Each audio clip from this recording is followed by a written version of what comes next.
Welcome, everyone, to DieFall Cypress. I do this every time, and I should always look, and I never do. Don't tell me. Don't tell me what it is. I'm gonna go find it. Episode 8. That's episode 8 for those of you at home that may have not been taking notes like you should about the show and the episode numbers, and you should look them up and things. Anyways, welcome to DieFall Cypress, episode 8. It's been 2 weeks, and we have lots of D&D to play, but as usual, we're gonna go around our little room here and talk to everyone and make sure they're all warmed up for the day. But the big question on my mind, because I had a large dose of regret for not going to this, Stella, where did you get those fancy ears of yours, and how was Gen Con? I woke up like this. No, I got them at Gen Con. They were only $15, and I just noticed that they're on crooked, but that's okay because Ashdog is a little crooked, and I think it's appropriate. Yeah, Gen Con was amazing, and it was not long enough, even remotely. I am 1,000,000% going again next year. And all you guys should come too. Yeah, I think I can't afford to miss it next year, but so yeah, that'll be good. But the second part of that is, Stella, why aren't you coming to Dragon Con? It's only like 14 hours away from you or something like that. No, it's not even 14 hours. I could totally drive there. Is that right? Wow. And if there was like a hotel room already booked with a group of people that you could crash at, that would work, and you could go to Dragon Con. Yeah, the more and more I think about it, the fewer excuses I have. So we will see. Yeah, so that's con season is officially started, I think. So it's gonna get really busy, and so a lot of our Thursdays and weekend shows that we do have here for DieFall are gonna get either moved, postponed, or canceled because that's just the way things are. But we'll always come back and we'll be here for you, chat. Don't you worry about us. The last thing, Stella, about Gen Con, and I'll leave you alone about it. What was your favorite thing? Absolute favorite. Gosh, my absolute favorite, hands down, has to be playing 1E, 2E Dungeons and Dragons with Thaco. That shit was so hard, but it was so much fun. We played with actual miniatures and there was no grid, so you had to use a ruler to determine what part to go. Oh, that's awesome. It was so much fun. And that was run by Lord Bazumba, who has been playing D&D, the same campaign and world, for 39 years. The same campaign. Hey now, that is what dreams are made of, dude. They have been doing 900 plus sessions. Isn't that insane? That's beautiful. Wow. So that was an honor. Thank you so much. If the message ever gets out there. I need that in my life. Had stars in my eyes. It was amazing. That's incredible. That reminds me of that one guy that was running a Civilization 2 game for 17 years or something like that. He just was letting the CPUs fight each other for all time. I'm wow, that's awesome. Crazy. But yeah, 39 years. That's incredible. Okay, goals. Absolutely. That sounds really cool. I'll leave you alone about Gen Con now, so it's fine. May, how have you been? What's going on? Doing pretty good. Carson and I got a new board game and we played earlier today. It's super adorable. What's the name? Bargain Quest, and you run little shops and you sell items for adventures and you have to equip them to go fight things. And it's if they survive, awesome. They come back and you buy more. If they don't survive, new heroes and adventures come in and you sell goods too. And you sell I love it. I think it's really adorable. That sounds really cute. There are similar games, I think, where you sell, you go at night and you loot shit and then you sell it the next day. I'm trying to think what that's is. Moonlighter. That's Moonlighter. Okay. That's Moonlighter. But there's one where you're literally I think it's Tavern Keeper. and you run the bar and you sell goods to heroes and stuff like that. It's such a cool idea. Carson, also Boss Monster was what that reminded me of as well, where you're the boss monster and you kill the heroes instead. That's awesome that it's in like tabletop form. I wonder, does it like work with like cards or the items or something like that? And like, how do they decide if they live or die? And heroes and everything are cards, and you have little shops that actually like has a storefront, and you flip it out, and then there's like the areas that you like put things and stuff like that, and all the shops are different, and the art is super adorable. Yeah, that's awesome. Quest. It's very cool. Bargain Quest chat. There you are. We're plugging it right now. We played it twice before we got ready for today. That's awesome. That's awesome. Nick Kibbles, how have you been, son? What's going on, man? Been good. We hit. Oh, Joel, you were hanging out. We hit max level in you did Dragon's Dogma. Oh, nice. Yeah. Whoa. So that was cool. I love that game, and I've played too many hours of it, and so it was fun to finally like hit max level and just like did the thing, you know. That's awesome, man. All I remember is that I raided Nick and I had no idea what was going on in the game. It said Dragon's Dogma, and he was standing still and he was just talking and just letting his little dudes run around and slay things. He's like, yeah, man, we're getting max level. I was like, wow, doing a lot of work there, aren't you, bud? Oh, yeah. Listen, it was a hard day's work. A lot of sweat and tears went into it. He's like, my item that gives me double experience is dying. I need to go replenish that, and then I'm going to come back and stand on this post and just let them kill everything. Listen, making sure that item doesn't die, whew. Yeah, that's the full strat, I think, right? If that dies, it doubles your time, right? That's incredible. That'd be terrible. Yeah. Wow. Well, congratulations, man. So what's next then? What are you going to do? You did it. Yeah. I got some plans, man. Oh, are they like super secret plans? Oh, okay. Secret plans, because I don't know when it's gonna happen. Oh, okay. But it might happen. Perfect. I love the sound for of that. things that might happen. Awesome. Excellent. And last and certainly not least, Rob, how you been, bud? Hey, What's man. going on? Hey, man. How are you? Oh, you know, I'm good.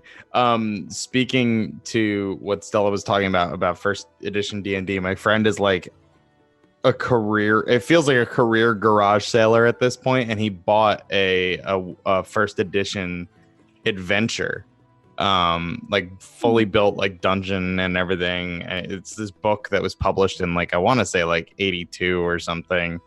And he was showing me, and it's just like, I can't even imagine playing it. It seems so difficult. Like, it seems like everything is going to kill you no matter what. Like the encounters that I was reading, I was like, I would die looking at this thing, but I still really want to play it. So I might play it at some point. Yes, play it. But yes. But yeah, just doing Rob things. Like Skyrim, Rob? Like playing Skyrim for the new game, huh? time. Yeah, you know, it's a good time.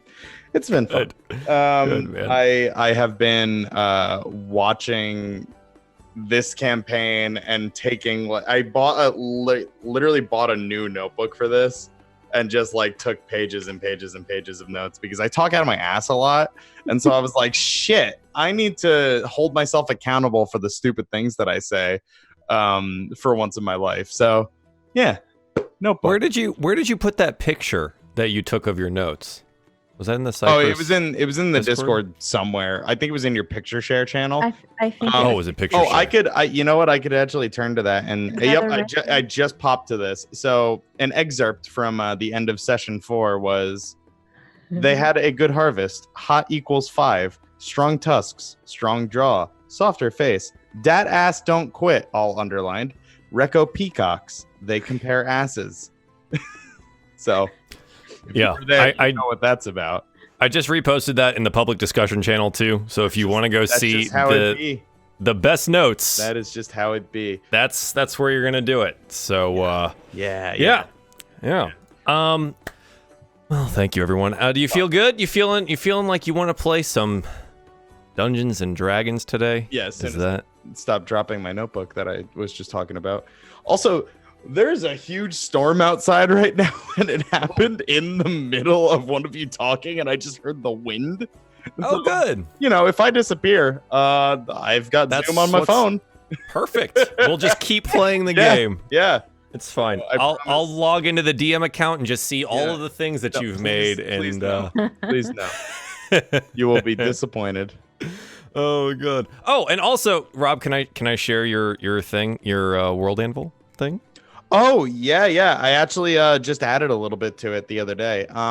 So I started building a World Anvil, I guess database. I don't know what you would call it, but like just a World Anvil. Or like a world, I guess. I don't know. Anyway, cool. World Anvil.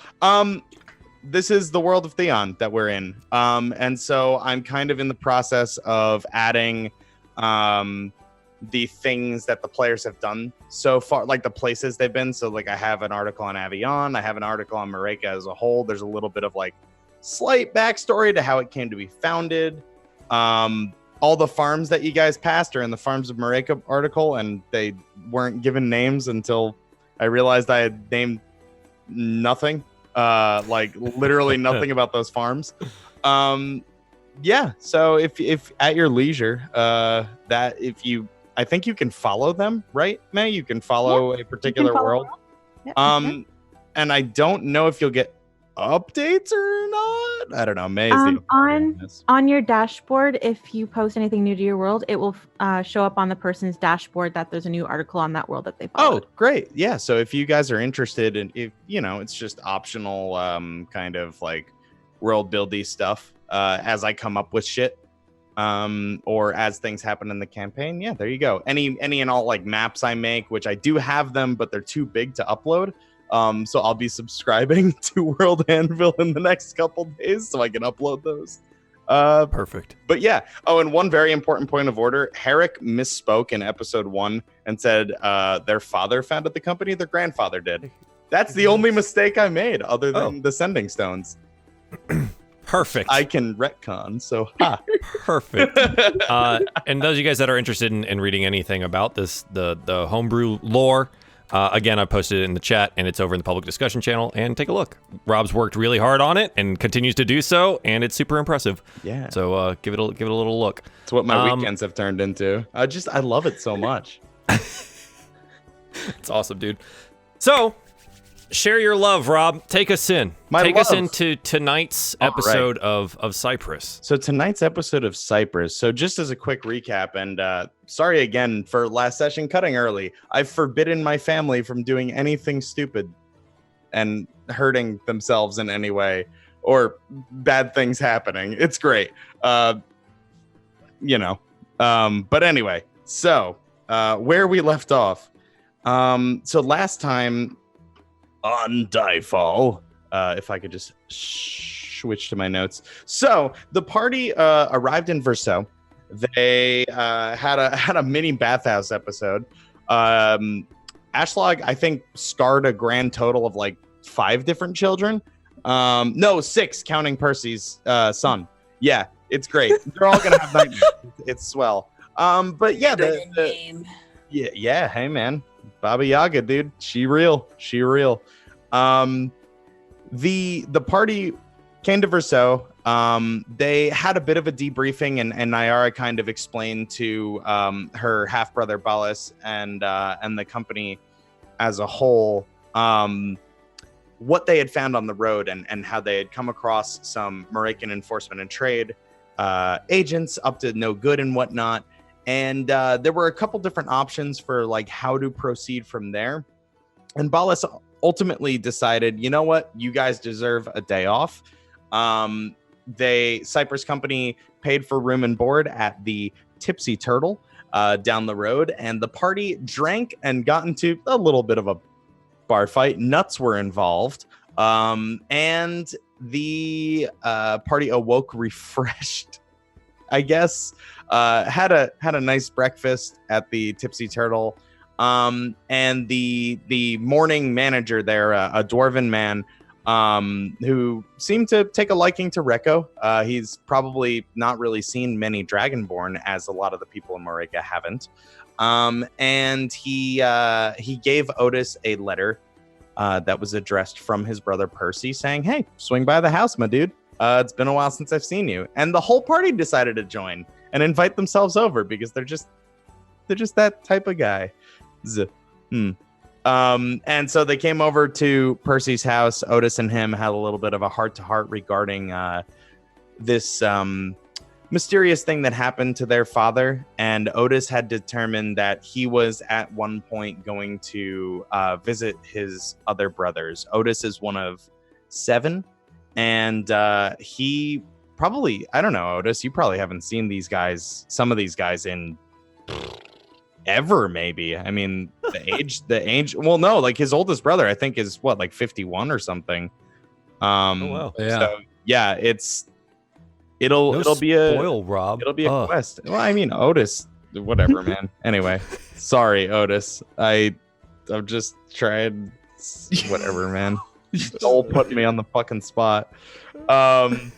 And Recco was shown into the study at Percy's house, who, as the Cypress Company blacksmith for the town of Verso, his walls have plenty of just beautiful, just to take you guys back into the scene, his house on the northeastern side of town. Actually, wait, hang on. Hey, Joel, pull up Roll20 because I got something for you. Okay, it's up. Check this shit out. Boom, look at Verso. Whoa. Look at that goddamn Oh my town. God. Look at that. I actually made a town map that looks nice. And so you're at number 4 right now. That's Percy's house. Oh, hey, look at that. Right in town. Yeah, so you're right in the center northern part of town there. Percy is showing you guys around the home. It's a modest sized home, like I said, on the north road of town. And he, as the blacksmith, he has his walls in almost every room of the house have these beautiful works of smithing prowess. Some of them, it looks like he had acquired from traveling traders. They look to be similar to the exotic liquors from Evian that you may remember that Recco may or may not have dispatched of in one way or another. These look like they've come from the farthest kingdoms, possibly, perchance, gifts from the other Cuddy siblings, who are known to not necessarily all be in Marika anymore. So Perseus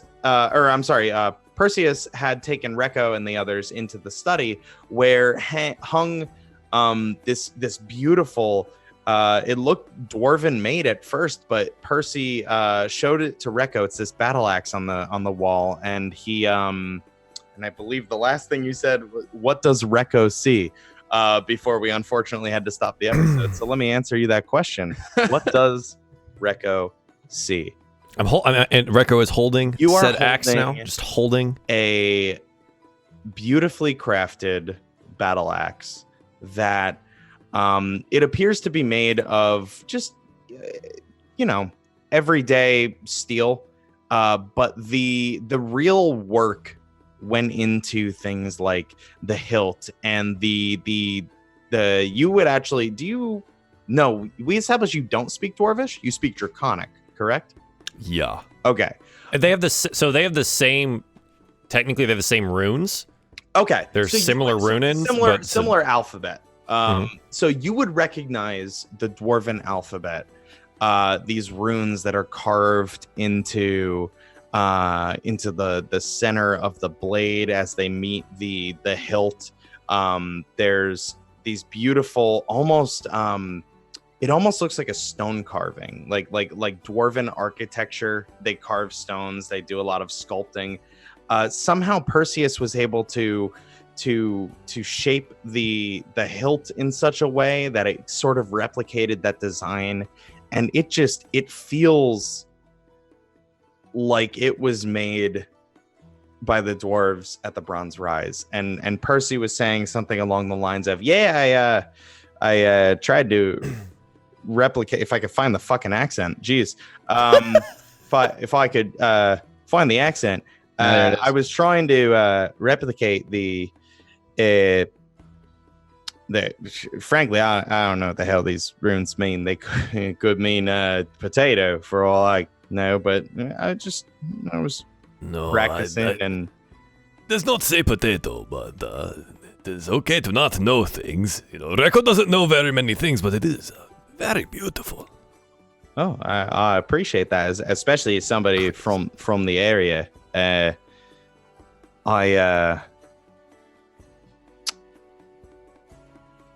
don't you have it, big guy? Would you like to take it with you? It's not doing much on the wall here. Reko is cradling the axe like a child. He's not like hefting it, but he's just like he's got it cradled in his large draconic arms, and he looks up. And, you are not joking with Reko, are you? Reko, I've fashioned blades for many warriors who've instantly fallen in love with their weapon, and I can see a man that respects the art of battle. So, by all means, I'll just make another one tomorrow. It's easy. This is easy. I have not seen finer work. Huh. And then he turns to Otis and says, he knows he doesn't have to kiss my ass, right? Yeah, but it's fun to watch now. Yeah. And he like holds it, and he looks down at his belt, and he looks at his other axe, and he looks like the empty hip on the other side, and he slides it into his belt on the other side. I love it. I love it so much. So this motherfucker is carrying 2 axes right now. 2 battle axes. I love it. And let me go ahead, if I could just futz about and Roll20 for a moment here. Does it go in my character sheet, DM? Oh, it's going in your character sheet, my guy. Oh. Have a +1 battle axe, huh? Oh my. Have a +1 battle axe. Oh, that's nice. That's and now where the axe sat on the wall, there's now an empty weapon holder that awaits Percy to make another. Maybe I'll try my hand at Elven style. Sure, it's a little. I feel like I'd offend the big cheese at the company now. Oh, you mean it's kind of a. Looks at Naira. It's kind of a dick, ain't he? Hey, you're all right. I don't really talk to him much, but yeah. It's okay. I hear he's in town. Actually, I saw him at the hole the other day. Yeah, we we had a run in with him as well up at the company. Oh, you met him? Yeah. No, yeah, I wouldn't just call him a dick for no reason. Oh yeah, dick dad, yeah? Yeah, see? Kind of a thing. Big old dick dad. Well, sure. Perseus pokes his head out of the study to make sure that Percy Jr.'s door is closed. It is in fact closed. But yeah, so he turns back to you all and he says, "What are you in town for the day? Are you leaving with the caravan tonight then?" It's funny. Cypress Company kind of fickle. They haven't really told us. We have an appointment later. Remember? Naira will kind of like. Naira is in fact correct. At some point, you guys should go over there. Appointment, yes. Right, yeah. So we don't know how long we'll be in town for. Yeah. In any case, it's good to see y'all, Otis. But I do have to go take the boy down to the shop, see the mom. Maybe come by for dinner later if you're still around. Yeah, sure. And hey, before we go, do you remember that first mole we made together? That raggedy old thing. You still have that lying around? Let Remember that real beat up looking? The one from from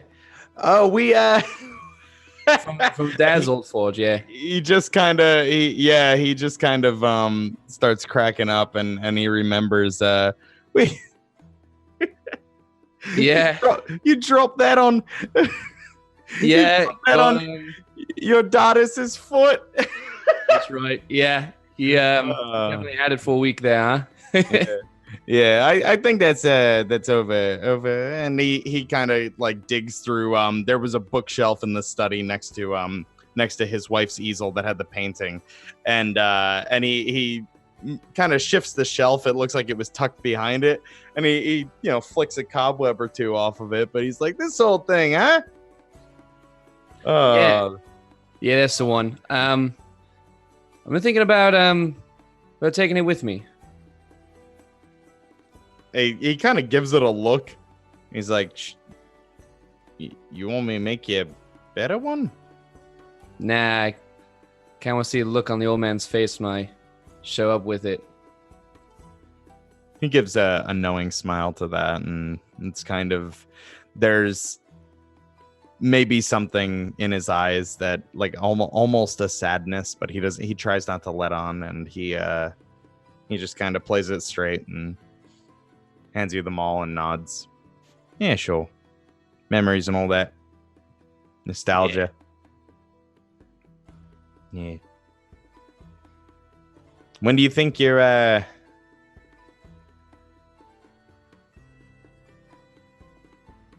Sorry, noises outside. When do you think you're gonna go see everybody? He's kind of unsure if you want to talk about this in front of everyone. Well, don't really know. I just when the opportunity arises, I suppose. I was hoping maybe ride the company, see where we end up. Yeah, well, if they're traveling north, they should go to Roscoe, the end of the line. So. Or rather, beginning. Yeah.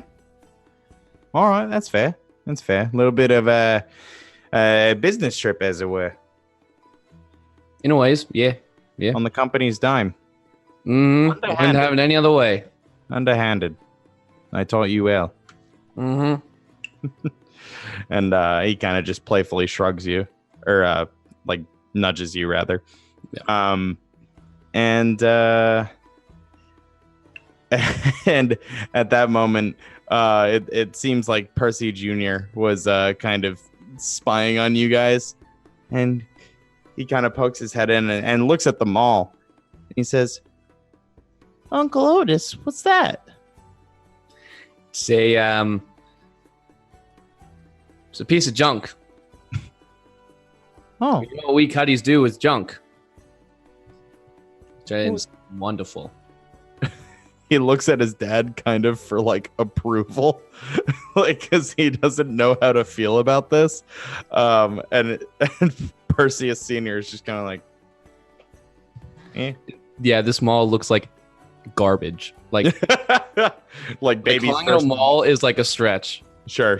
More just like a stick with a bunch of cobble, like on the other end of it. Like a couple of like rocks tied to a hilt. Or rather, hilt is the word I was looking for. Yeah. I love it. Yeah. So I guess add shitty mall to your character sheet. Wow. Question mark. But yeah. So he so Perseus kneels down to his son and is like, "You ready to go?" And he's yeah. And so he'll show you guys out, and they'll head over to the market square, kind of to like the middle of town there, and which it sounds like is where his wife's shop is. And so at this point, I believe, man, I feel like I always have to have this prepared because Otis and the internal clock. I believe it's about like midday now. I think you guys had a relatively early start. Had some breakfast, went straight over there. So yeah, I think they have a lunch date with the wife, and so as you guys come out of the house and kind of bid Perseus, I almost said Otis, Perseus farewell.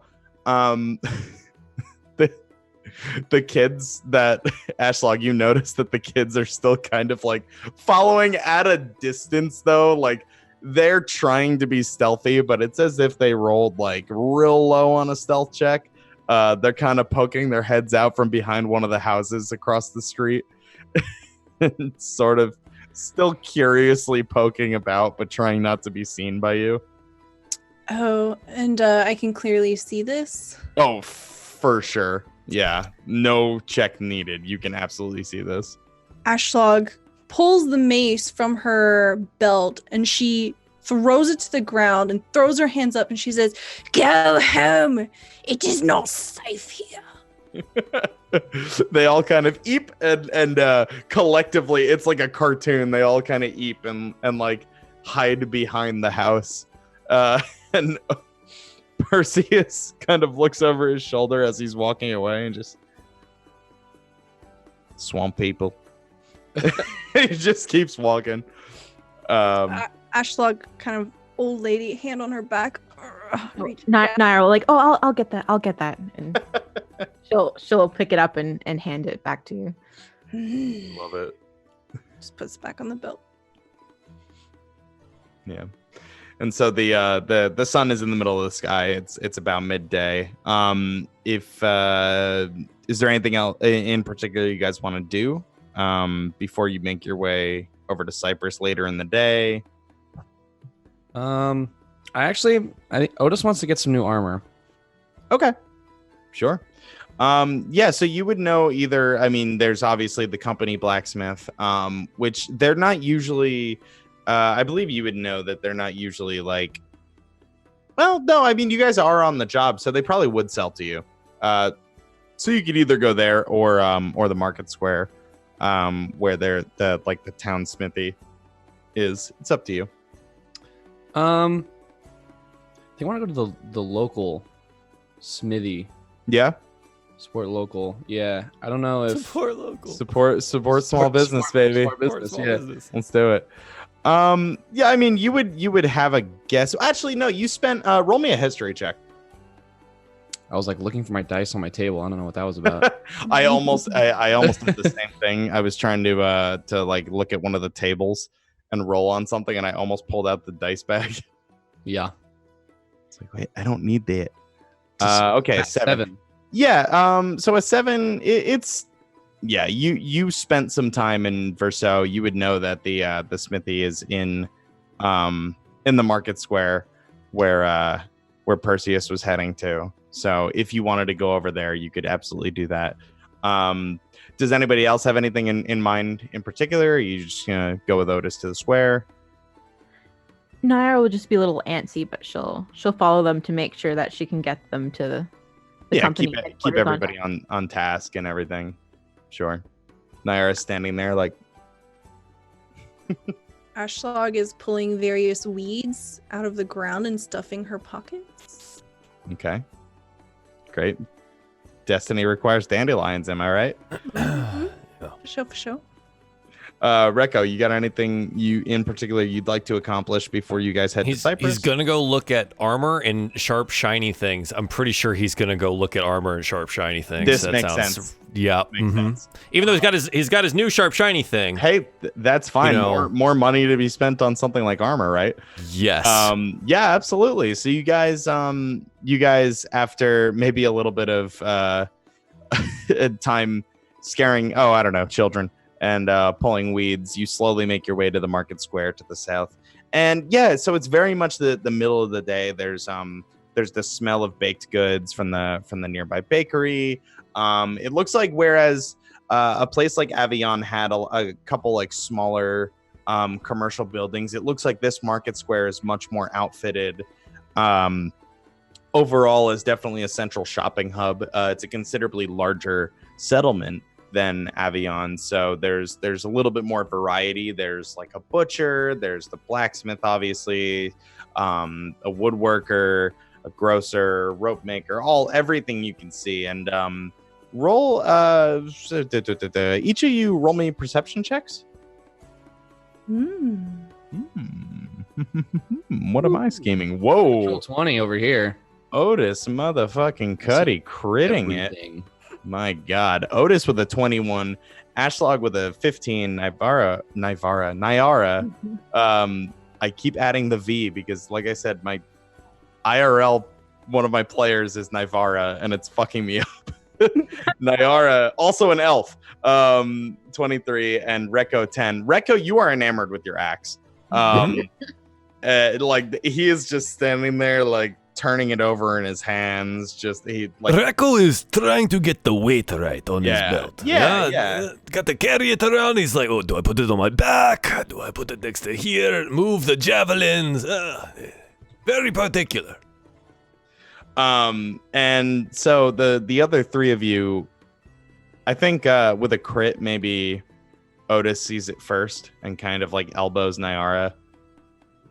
And Ashlog, you kind of follow their gaze. That number 3 on the map there, you're standing all the way across the square from it. You see at this point, familiar for all the wrong reasons, crest of Morakan Enforcement and Trade. It looks like you are seeing their equivalent of a company hall over there. Yeesh. Yeah. So the belly of the beast lies in front of you. Might want to steer clear of that one. Yeah. Yeah. But I mean, there's also other plenty of other shops and buildings that you don't need to go near it. So the blacksmith actually happens to be on the like the northern end of it. It's, let's call it this building right here. So you could obviously make your way there if the two boys wanna go sharp shiny hunting. I say we go shiny hunting. Shiny hunting. All right. So yeah, you guys make it over. You make your way through the modest sized crowd. And you come up to a smith called Smith and West's Sons. Oh my God. Nice. I'm sorry. I had a little bit too much fun this weekend. And it's fine. Yeah. All right. And so you come into Smith and West's Sons. They really got to workshop that name. It's a little bit of a mouthful. And you see the storefront has armors on stands, all these display units. There's similar to the way, like, it's like Percy's wall dialed up to 11. I mean, it's like from top to bottom on the left wall as you look in the store. It's just every type of weapon that you can think of. On the right seems to be dedicated more toward crossbows. It doesn't look like there's bows, but the shop is attached to a woodworker, and I think there are some like fletching stuff or fletching things over there as well. This is more the metalworking side of things. And you see a tired looking human man at the counter. And you hear the clanging of metal in the back, and the faintest sound of bickering. And yeah, you are in Smith and West's Sons. So the floor is yours. Excuse me, sir. Sir. Hi. Hey. I'm looking for a some chain. Maybe a hardy chain set. Yeah. And he kind of like cracks his back a little bit. He's a middle-aged guy, and not terribly old, but definitely looks like he hasn't slept. And he kind of, schleps over to, he walks past you guys and kind of with a half-hearted flourish, just, we can, this is just the display unit, but if you want something, we've got a couple of these made. We actually just finished a chainmail order. So, just let me know what you think if you want to try it on. Be my guest. Yeah, I think I'll do that. Try on your finest chain. Sir. Finest. And one of the voices from the back kind of pipes up a little bit. No, you're hitting it all wrong. You're stop it. Oh, God. And you can see this guy kind of just put his hands up to his eyes and his temples, and he just give me a second. And he just kind of wanders over to the back, closes the door, and you just hear muffled behind the wall, "We have customers. Will you get your shit together?" Sorry. And the door opens. And Otis, so there's a display unit of chain there. You feel free to try it on. And he and the shopkeeper introduces himself. I'm Smith. The chuckleheads in the back are the West brothers. Oh, gods. Sorry about that. They get a little... It's fine. Midweek. It's fine. Yeah, you're good. Yeah. Obviously, that's a little dinged up and everything is just a display. We can get you a fresh set if you like what you see. And by all accounts, Otis, it's a nicer chain shirt. It feels a little mismatched. You might need something that's fitted to you. I mean, you're like an average build kind of guy, so I feel like this is designed to like kind of fit anybody that should wander in, and most body types. But yeah. Cool. Yeah. I think I'll pick up some. How much for a chain shirt there? Chain shirt will run you about market price 50 gold. And he kind of looks over to Rekko. Rekko, what are you doing? Rekko is browsing. He pick thing up, he examine, he put it down. He go to next object. Is it shinier? He pick it up, he examine, he put it down. He's looking. Do they have a set of like half plate, like on a mannequin somewhere? Half plate. Yeah. So opposite. It looks like the medium armor is sequestered around the general area that Otis's chain shirt that he picked up is. So a couple mannequins down, they do have a nice half plate. Again, a little bit dinged up. It is the floor unit, but yeah, it sits on a mannequin. A mannequin notably without a tail. But I mean, it's half plate. I mean, it should fit. You should be fine with your Doesn't pants. go too far down. Yeah, it doesn't go too far down. Yeah. Rekko is just considering it. Okay. He Smith leaning on the counter is just kind of like,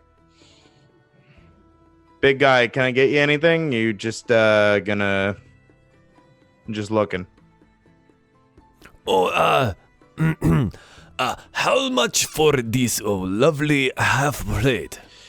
That's the big one. It's about 750 gold, but I can knock it down to 650 if your friend here purchases that. Yes, 750. You know, like kind of turns around and looks at Nyar. Oh no. Nyar's like trying to break eye contact. Like. I don't have that many teeth even. So much. It is a wonderful piece. I shall continue to consider it. Yep, no problem. We got cheaper stuff there. No, it is okay. And he like pulls down a little bit on his shirt, and you see all the scaling and stuff. He's like, Reko has some very nice natural armor. He would need something very strong to be an improvement. Cool. He doesn't seem particularly. Reko ties his shirt back up, like gets it caught on the tooth necklace a little bit. He's like, reties it. He goes and continues to browse, just looking at shiny things. Sure. Yeah, you see, actually, Reko, make a perception check for me. Reko, so wise, the perception will be good. Very well. It's another 10. Another Apparently, 10. I'm just rolling dead on. With a bonus. yeah, with the bonus of 2. Jeez. Yeah, I mean, it as you're browsing, maybe you gingerly step away from the gingerly for Reko, of course, the half plate, and you kind of go down the line, and you see maybe the price points getting a little cheaper. And you come upon this breastplate that's actually got the. It's a little bit different. Did you define what what your storm god medallion or talisman looks like? No, because I didn't know what to pick. So I never defined. I was like, that's fair. I don't know, man. It could be like a fine. lightning bolt, but that seems kind of like, normal. And I'm like, I don't know what to do. So I just kind of left it up think to chance. if it's okay with you, I would say that it would likely be just because of the heritage. It would likely be similar to the Witcher medallion, which has like a roaring wolf on it. I think this would have like a dragon flying through the air and shooting like a lightning strike down, a kind of like center, like cool, like lightning burst in the bottom, like a single bolt of lightning arcing from this mouth. Okay. You see a very similar looking crest emblazoned on one of the sets of plate mail. I look. Reko looks over at Smith. Where did you acquire this plate? Everything here is made by the to and back. Do they normally put Crest of the Thunder God on their work? I mean, they may have gotten a little bit creative. I know they're from the mountains. Do you make any of the things in here? Me? Yeah. No. I just sell it. I just own the shop. I hired them, and I'm paying for it ever since. Interesting. Very nice piece. How much? Well, that's it's 400, but like I said, I'd be willing to knock it down to 3 if your friend purchased that. Looks back over at Nayara. That is more toes than I have. Considerably, I would hope. Naya's just like, kind of like half paying attention. What? That is a very large number. I cannot count past my finger and toe. Oh my god. Bless this baby boy. Kind of face palms, like, oh, okay. Don't worry about it. Okay, I shall leave this here.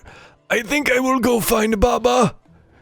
Mr. Smith, you have wonderful things. I thank you for letting me browse. I shall be going now. Okay. Well, thank you for choosing. Goodbye. Okay. And Reko's gonna swiftly, try to be nonchalant about it, but swiftly relieve the building. Done. Fell. Done. All right.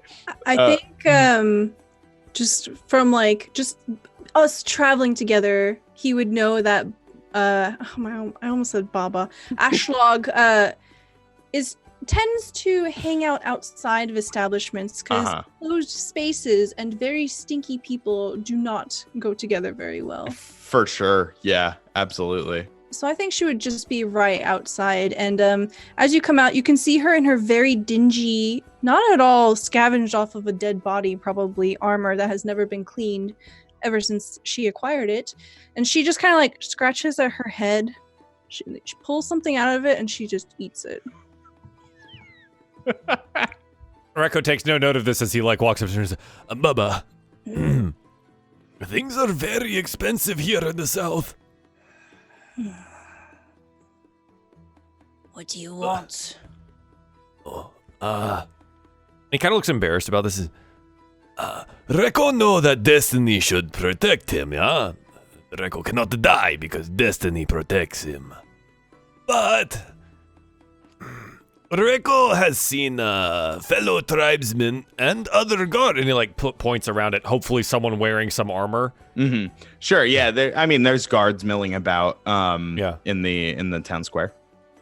Yeah, and he like points at one with like a breastplate on. He's like, that maybe Reko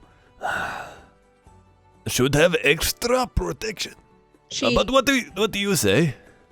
She very swiftly pulls a dagger off her belt. She says, "Should we kill him?" No. Baba. Not everyone needs to die. I'm learning this. It's very... Dagger will pick up and like, no, not. We don't kill people in town. Oh, okay. If we go out of town, they come out of town. Maybe. If they provoke you, but... I am very good at provoking people. She's very good at provoking people. Naira's like, well, yeah, can't disagree on that one. Otis, did you decide to buy the chain shirt? Or are you still? Yeah. I think like after they have that conversation, I walk out with a chain shirt. Cool. Yeah, absolutely. So you were able to purchase that from Smith, no problem. He went back into the back and got you a fresh one, much more fitted Crisp. to you. And you're let me go ahead and add a chain shirt to your character sheet if you have not already. Oh, I'll do that right here. Oh, okay, never mind. They grow up so fast. Oh, geez. Yeah, classic. All right, well, Joel's gone, so the stream is ours. Oh, who typed Smith and West's sons on there? Thank you for that. It must have been him, because I didn't even think to do that. That's great. Unless I dictated it, who knows? So yeah, a new chain shirt in tow. A fairly upsetty spaghetti Reko, who can't afford things just yet. Joel, thank you so much for typing Smith and West's sons down, because I just kind of arbitrarily pinged the spot, and I'm really happy that somebody was paying attention. It's there forever. Thanks, man. I'll be sure to add that as number 6. But yeah, so Otis purchased a chain shirt. Reko looking a little bit upsetty spaghetti that he can't necessarily afford what he's looking for just yet. You all stand outside of the Smith, and is there anything else you guys want to do in the square? Is Nyara kind of being like, my guys? Yeah. Is it time for the meeting, Nyara? We really should be getting there. I don't want to leave it too late. We need to make a good impression, right? Like maybe if best impression, more money means you can get shiny. More money. Let us go to this meeting now. Reko would like to make more money. Yeah, we just got one more thing to do in town, but I'll meet you guys there. Be super quick. Promise to meet you guys there. Okay. Let's shinies. Money. This Money. way. More than Reko have teeth, yeah? That many money? Oh. Many. Destiny likes shinies. Destiny does like shinies. We must get them for Destiny. All right, so Nyara and the duo of Destiny will head over to to the Cypress Company Hall. There's a road right there that'll take you all the way over there. Otis, what are you guys, or what are you doing as they wander around that way? I just want to quickly drop off 5 gold at the Smiths Guild to stay. Keep my membership there and keep. Flavors. Of course. So that Oh yeah, go on. I'm sorry. Oh, I was just gonna say, I think Otis is like a little relieved to not be with the party, only because he doesn't want to cause a scene at the Smiths Guild. Just wants to like pay his dues. Yeah, get out. No, of course. Cool. Yeah. So you'll find that you passed a couple of the guild halls on the way. They range from it's this square right over here, this block. If you were looking, this right there that I pinged is the Smiths Guild. And you'll see that it's kind of like Guild Row over there. There's the Farmers Guild there, the Smiths Guild, a small Herbalists Guild, I guess would be the best. Like potion make, is that alchemy? Alchemist Guild. There we go. I guess herbalism and alchemy both potiony. Anyway, so yeah, you can pop into the Smiths Guild real quick and take 5 gold and pay, and that's for a month. Yeah. Okay, great. Yeah, so you pop in uneventfully. There's a dwarven fella that accepts it and thanks you. And you are you just gonna straight up rejoin the group then? Catch up to them? I'm gonna catch up with them. I'm just gonna meet them at the Cypress Company. Yeah, of course. As you're kind of jogging through the square, kind of meeting them up, you happen to catch Ballas, Nyara's half brother, and he stops you and he's like, "Oh, I was actually just looking for you guys. Are you with Nyara?" But not at the moment. We were just actually about to meet up with you all at the company. Oh, okay. Great minds think alike. Walk with me. I'll come back with you. And yeah, so Ballas turns and heads back to the guild hall with you, or the company hall with you. And as he's walking, he says, you guys, very, if it hasn't been said, very impressive work, by the way. Thank you so much for everything you've done so far. Yeah, sure. Oh, and it looks like you're already putting some of that pay to good use. He kind of nods to your shirt, the chain shirt. Yeah. Figured it'd come in handy. Absolutely. We are sending you to war tomorrow. Haha. Funny guy. Sending you to war. Ooh, big scary Cypress man. It's a good one, Ballas. Roll an insight check. Uh-oh. It'll be fine. 12? A 12. He doesn't seem to break. Is it good? I'm sorry. I couldn't resist. Silently. I couldn't resist. Oh no, nothing like that. I was actually I didn't intend to catch you like this, but since I have you, you are obviously skilled in smithing. But how much experience do you have with magical items? I've got some experience, under my belt. Have you looked at those sending stones that Nyara brought back? No, I haven't actually gotten a chance to check them out yet. Would you mind actually your how shall I say this? The well-traveled woman. He kind of sort of like pauses there, trying to think if he said that right. He's almost kind of like hoping that you'll finish the sentence, like the well-traveled. Are you not talking about Nyara? Your friend. Yeah. The smelly swamp one. Oh, Recco. Yeah. The one that came from the swamp, the one that's not Recco and not Nyara. I don't know her name. She just kind of growled at me. Oh, Ashlog. Yes, Ashlog. Why don't you just say that? I didn't remember her name. She's a magic user as well, is she not? Yeah. She's also gifted in the arcane.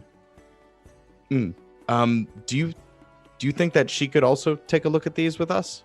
I just wanted to figure out maybe if there's a way to track down the twin to the other one. Yeah, we can do that. I don't know if they give off any sort of signature. I don't know if that's feasible. But yes, if you don't mind, we can certainly try. Great, excellent. And yeah, so as you've been having this discussion, you've walked through the alley to back toward like where the Tipsy Turtle is, and you come upon the Cypress Company Hall, and your friends are just hanging out outside. I'm sure Recco and Ashlog are, I don't know, doing Recco and Ashlog things. What does that mean? Who's to say? You might be walking in a circle 3 times. I don't know. Well, Recco forgot to do that this morning. Everybody do yes, their he circles? is doing. He's walking backward in circles. I thought I trained you better. I'm sorry, Bubba. I was so excited today because we were having a new adventure that I forgot. And he's like, while he's walking around 3 circles backwards in like the square while we're going, it's fine. Oh man. And yeah, so Nyara, you're the first one as they're kind of like bickering. You're the first one to see Ballas and Otis approach. She'll perk up and stand straighter and kind of at the ready. Kind of like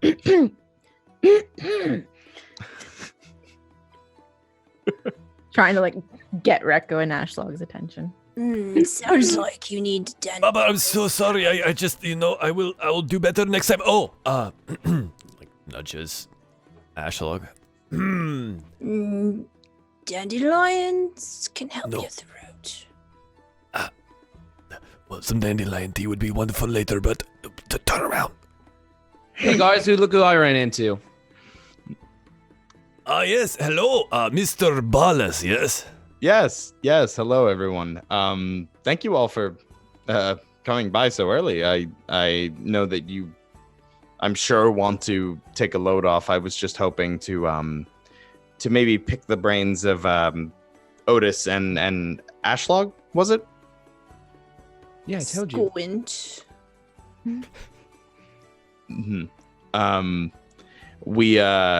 Nyara, do you still have those sending stones, or did you leave them with us? I believe they're in my bag. She'll look and like rummaging a little bit and like, here they are, and she'll have them. Do you mind if we take those inside to examine them? Oh, of course.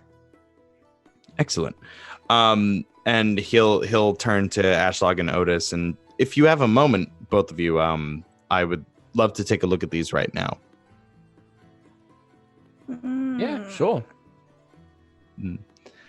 And Ballas is kind of like mulling something over in his head, and he looks to Nyara and says, also Nyara, when you have a moment, pop by my office after I'm done with these two.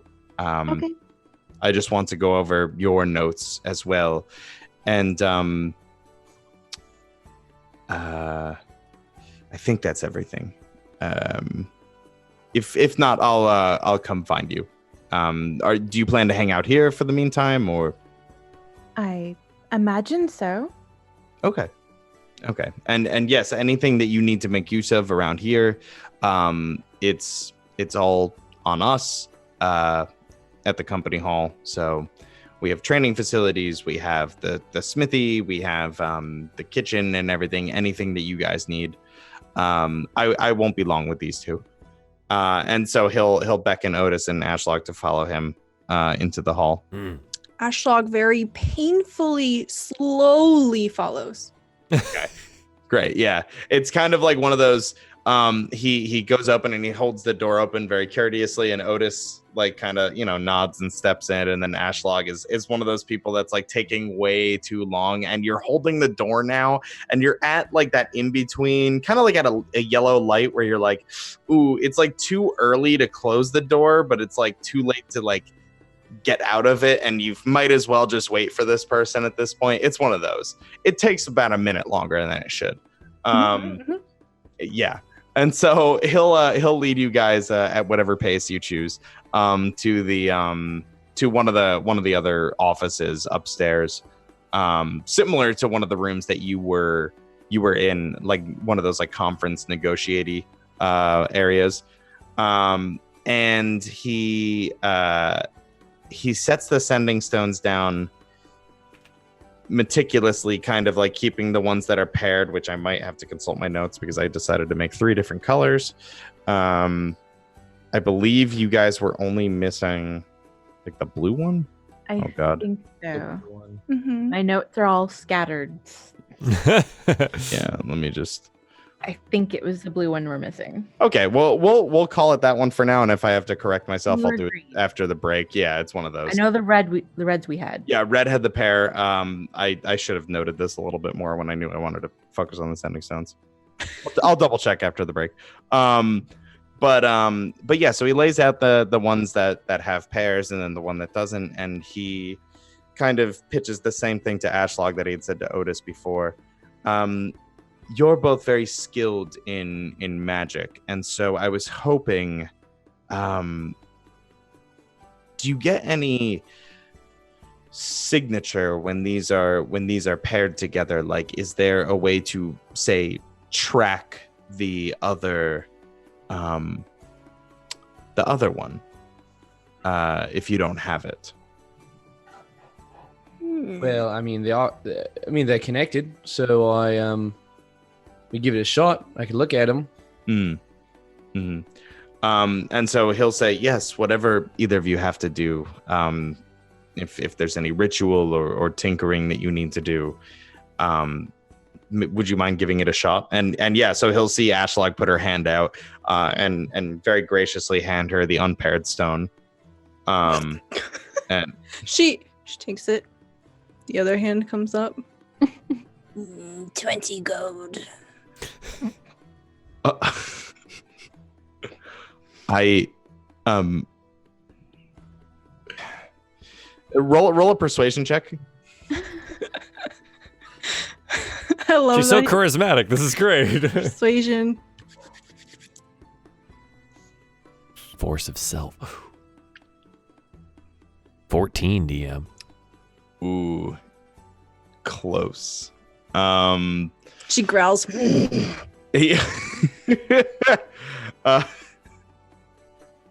Fuck it, roll an intimidation check. Heck yeah. We'll pair these two, huh? 16. And the average would be 15, and that meets the thing easy. There you go. That's innovation for you kids. He at first wants to say, like, I think on the persuasion attempt, he sort of hesitates and he says, well, we did give you the day off, but I suppose I am asking you to, and then you kind of growl at him, and it's like, yes, of course. You both will be 20 gold compensated 10 gold apiece for this. I think she swindled. I think she said 20 there, big guy. 20 for the day, you understand. Is this not a day's work? This is at best an hour's. Just take the gold. The fact that you got this at all. All right. Just take it. You make a bargain there, Bolus. We'll take your 10 gold. And he kind of like rolls his eyes and looks at his belt pouch, and he looks into his other pocket and writes 2 quick like little notes, and he just slides them to both of you and just says, please don't flaunt this in front of the other two. Just go down to the commerce office downstairs. They will have you paid. Sure, of course not. And so Ashlog, you have the stone. What do you do? Okay. Is there a chair or a table here? Yes, absolutely. Both. Okay. So Ashlog. Ashlog, sorry. Uh-oh. Oh God, she froze. No. Oh, we lost her. Oh God, Destiny. Oh wait. Oh, she's back. Okay. Oh, that's scary. I cut you off a little bit, and I thought you were like frozen, waiting for me to continue. I was like, no, go, and then I realized you weren't moving. So she sits down and she makes a whole show of it. She's like taking her time and just kind of, and then when she sits down, she begins to empty her pockets. And like there's dandelions and peanuts and little stones, and she just kind of shoves them away a little bit. And she puts the sending stones right in the middle. And she lifts up her hands, and as she's moving her hands over her eyes, there's this greenish glow that takes them, and she casts guidance on herself. Okay. Ballas is very he kind of raises his eyebrows at this sight, and he's silently impressed, I would say. He's there's not a whole lot of magic users in this company hall. Actually, I don't believe they have any on staff if I check my notes. So this is interesting to him. Please continue. Can Otis help out? Give her advantage on that roll? Yeah, absolutely. So yeah, Ashlog will even say like, Otis, I need your help. Sit across from me. Mm-hmm. I'm gonna sit across, and I take out these little tinker's tools, and I kind of tap on it, and these sort of like arcane threads kind of go across the tools onto the stone, and he kind of like starts like kind of playing with these threads that are now sort of coming out of the stone. Mm-hmm. Mm-hmm. Sure. Okay. This is very interesting, and I think Ballas kind of under his breath is just fascinating. And yeah, so roll me I guess roll me Arcana with advantage. So there's a lot of chanting. There's her picking up bones, putting them down, shaking them, and slamming her hand on the table, and it's the whole thing. Oh, a 19. Nice advantage. Very nice. And what does guidance do for you? That gives you an extra die to use? Oh, she can add an extra D4, I think, to the roll. Yeah. Yep. So I'll go ahead and do that. Heck yeah. Great. So yeah, that's 21. You get so first of all, your knowledge, both of you, and I don't think this was definitely not talked about because I got this wrong. I think Otis especially would know, maybe being a part of more let's say civilized society, more not civilized, complicated magic. No, that's not the word I'm looking for. Refined magics. Otis, you know that these sending stones don't function like a sending stone should. Okay. For one reason or another. Maybe they were poorly made. Maybe a DM didn't check his notes. But sending stones are supposed to be a single use a day sort of thing, and the message goes directly into the mind. And it seems that whatever magic was creating these maybe was a little unstable. Maybe an unskilled mage or DM had botched the spell and accidentally kind of created like this weird freak accident of like these things speak and can be used a couple times, so like they lose that like stealthy aspect, but they also get more usage. So it's kind of this like weird balance. Yeah. So it's a very fascinating and unstable. You can feel the magic coursing through it is a little erratic. And I think with a 21 as well, the both of you feel that you can kind of pick up on the energies from the other ones as well. They all have different like levels of energy. Like it's these were definitely not created by somebody who knew what they were doing. Sort of like me. And Just, is this the most complicated cell phone I've ever done? Who knows? You do get a response, though. Very vaguely, you feel something to the east.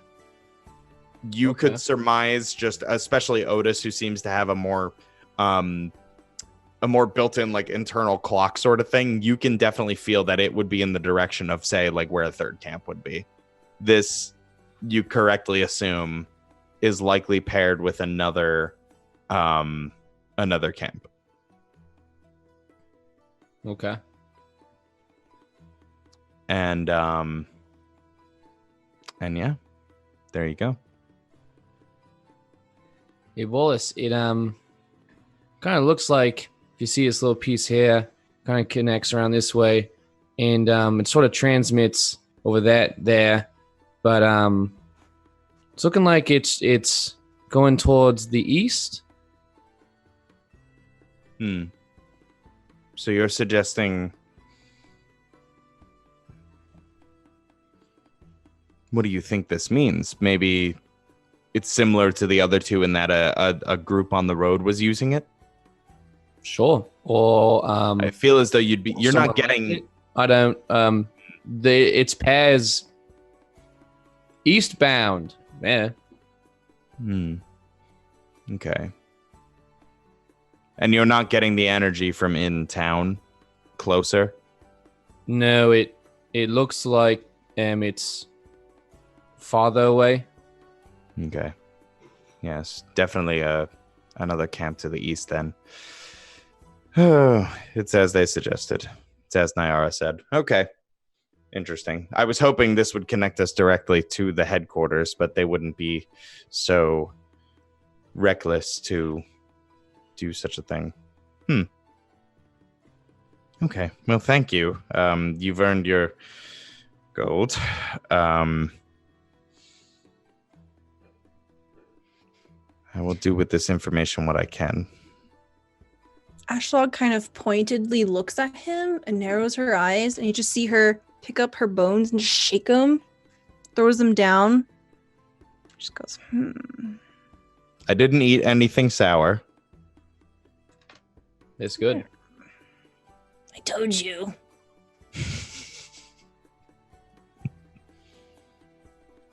What did the bones say? Did she say anything? No, she's just kind of very, not really subtly, perhaps fake subtly, like puts her hands over them to hide them and just kind of shoves them back into her pocket. Well, thank you both. And if you don't mind, can you send Nyara up? Sure, yeah. Thank you. Collecting all of the junk on the table. Yeah. Not breaking like eye contact. Just. Do we have all 5 stones with us right now, or? Oh yeah, you guys. He leaves Okay. you. He leaves you with. Well, he would want to keep them. I think he would want to hang on to the stones. Just from a standpoint of maybe these are evidence, or can be used in a way. Okay, sure. Yeah. Okay. So if that is amenable, you are dismissed from the room, and like he had said, that you can promptly go downstairs and collect your pay that you swindled out of him. Gets up slowly, goes downstairs slowly. Otis is just keeping pace. All right. And yeah, so you at the bottom of the stairs, you see Rekko and Nyara again. And Rekko, what have you been up to in the hall? Nyara, how many teeth do you think I actually have? I've never been able to count that high because I only have so many finger and toe, but I was thinking about how much that armor was today, and I realized I don't know how many teeth I have. I don't know much about Dragonborn and the amount of teeth, and she's kind of like up on her tippy toes, kind of trying to. He like comes down. He comes down. I get lost right about here. And he like points at like one on the side. He's like, and this one I think is number 10. Nayara, roll a history check. History. I feel like she would be educated in the races of the world. Yeah, 17. Well. You would know. Oh God, now I gotta fucking back this up. Yeah. Go on with the scene. Let me back this up. So, this one I think is 10, but I like number 10. It's very sharp, you see? Yeah, that one's very pointy. Yeah. Oh, you got a matching one on the other side. So I guess if you're counting this way on this side, you'd probably have about the same amount on the other side. The same amount? They are not different on both sides? I suppose that makes sense. My hand, same claw, same foot toe. Oh, this is very smart, Nayara. You are so brilliant. Thank you. I guess, but I imagine you would have the same amount on the top as you would the bottom. The same. Oh, this changes everything. Nayara, you would know that Dragonborn have 60 teeth, around like anywhere from 60 to 70. I'm just making this up because apparently nobody has asked this on the internet. It's canon now. I'm writing it down. Put it on Reddit. This is canon. Dragonborn has 60 to 70. 60 to 70 teeth. I'm gonna not know what I'm talking about when I read these notes tomorrow. Dragonborn. No, I was like, well, you're how old again? Oh, frick. How old did I say he was? 16. 15? Like 16. 16? Yeah, 16. And Dragon, I mean, you would know, Rekko, that both of you would know that Dragonborn, Write that down. As they grow and mature, their teeth and claws fall out and regrow, similar to like baby teeth and adult teeth and whatnot. Yeah. So she's like, so you should have your adult teeth. So I guess maybe you would have like, I don't know, 60, 70, depending, I don't know if you've accidentally broken any or had any fallen out, but. Oh, Rekko has broken many teeth. You get to do fight and you get punched in the face, and Rekko lose some teeth, but they seem to come back pretty quickly. Well, when you're growing up, that they would be easier to grow back in. Maybe be a little more careful as an adult. More careful. Yeah, they might not grow back. He like puts a claw up to his jaw. My precious teeth will not come back? What? Well, just to be safe. Just think like that, just to be safe, because you don't want to get half your jaw taken out and be like, oh, they'll grow back, and then you have like half your teeth missing, and you're talking like like this half the time, and then we'd never understand what you're saying. Rekko's got like the biggest criticism. Does that what Rekko sound like? That is pretty funny. I can see why people laugh at Rekko when he tried to talk to them. Well, you'd sound more like that if you didn't have any teeth. Oh. Well, then I shall protect my teeth. Very carefully now. Yes. Nayara. Yes? How many is 70? Well, so does the Dragonborn have the same amount of fingers? I was gonna go with he has like 4 probably. Okay. Well, she'll like, well, I've got 5 here, so and 5, so this is 10, so 7 of both of my hands. That's 70. 7 of both hand. Okay. The armor in the shop, the man say 400. Yeah, now this sounds like big number. Well, it is a big number. That's very expensive. Is that close to 70? 70 sounds big. No. Less than 70? Way more than 70. More than 70? Way more. I'm sorry. No, that is okay. Reko, and he like kind of looks ashamed. Does not come from a very wealthy family, like Nayara seemed to. But don't think I've ever seen 400 of anything at one time. Except maybe the trees. Yeah, trees. Blades of grass, definitely. Blade of grass. Dandelion. Why do they call blade grass? I do not understand this Southland term. Blade is for cut, and to slice, and to stab. Blade grass, it's soft. Well, it's not so much the rigidness of it. It's more of like the shape. Like if you just picked one thing of grass and it kind of, the shape of it looks like a knife. Otis and Nayara, or Otis and Ashlag have just been standing here this whole time, just like, love it. You notice that they have arrived by the smell. Reko's nostrils flare and he turns around. Baba, welcome back. Yeah, sorry guys, took a little longer than we anticipated. I guess I'm getting a little bit rusty. What did Bolus want? He was wanting to see, we got those stones, the little talkie stones. Yeah. We want to see where one of the other ones went. Need really kind of a dead end. Did you find? Well, yeah. Points east. It's kind of that way. Should we go handle the situation? It doesn't seem like that's really what they want us to do. I think they thought it would lead somewhere else, and didn't really turn out the way Bolus wanted.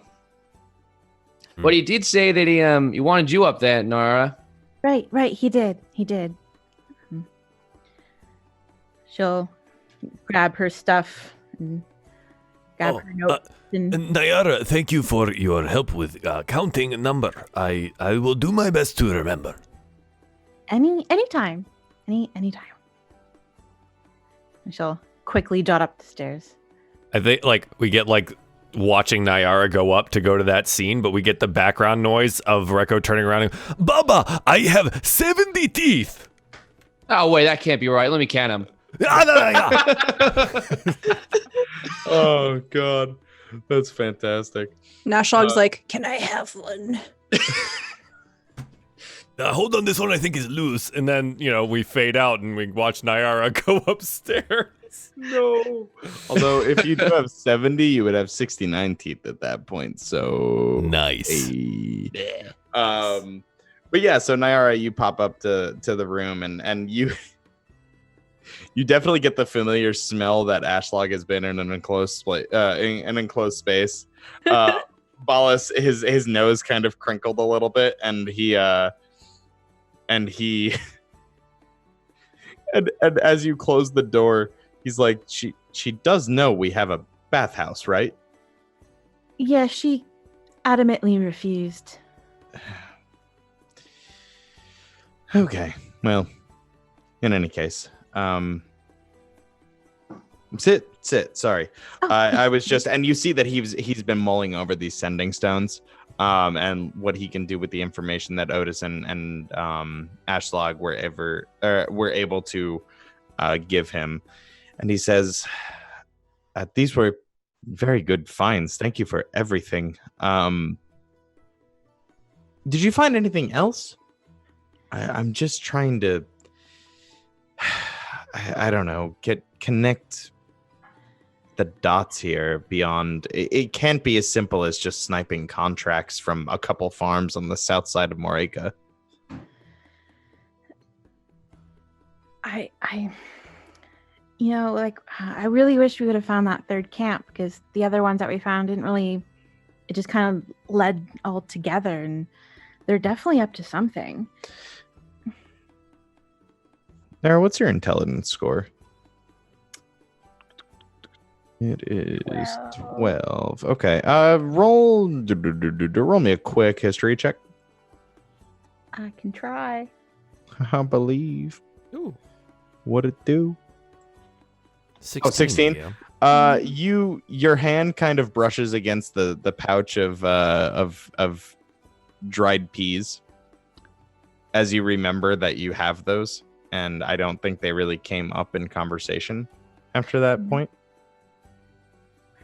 She's sitting there. She's like, well, there was thieves' cant marked in weird spots on the farms with pouches of dried peas. Dried peas? We don't grow. Kind of like. None of those farms grow peas. Are you sure they're not? And then he'll take the bag from you and picks one up and turns it over in his fingers, kind of rolls it. And he seems to get some sort of like, it's not quite like a soot on his fingers. It's just, it seems like maybe a little like, well, dry, frankly.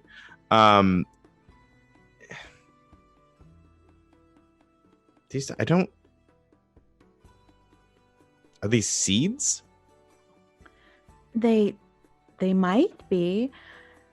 I know one of the farms, there was the camp, but the bag looked like it was already taken. When I don't know. Interesting.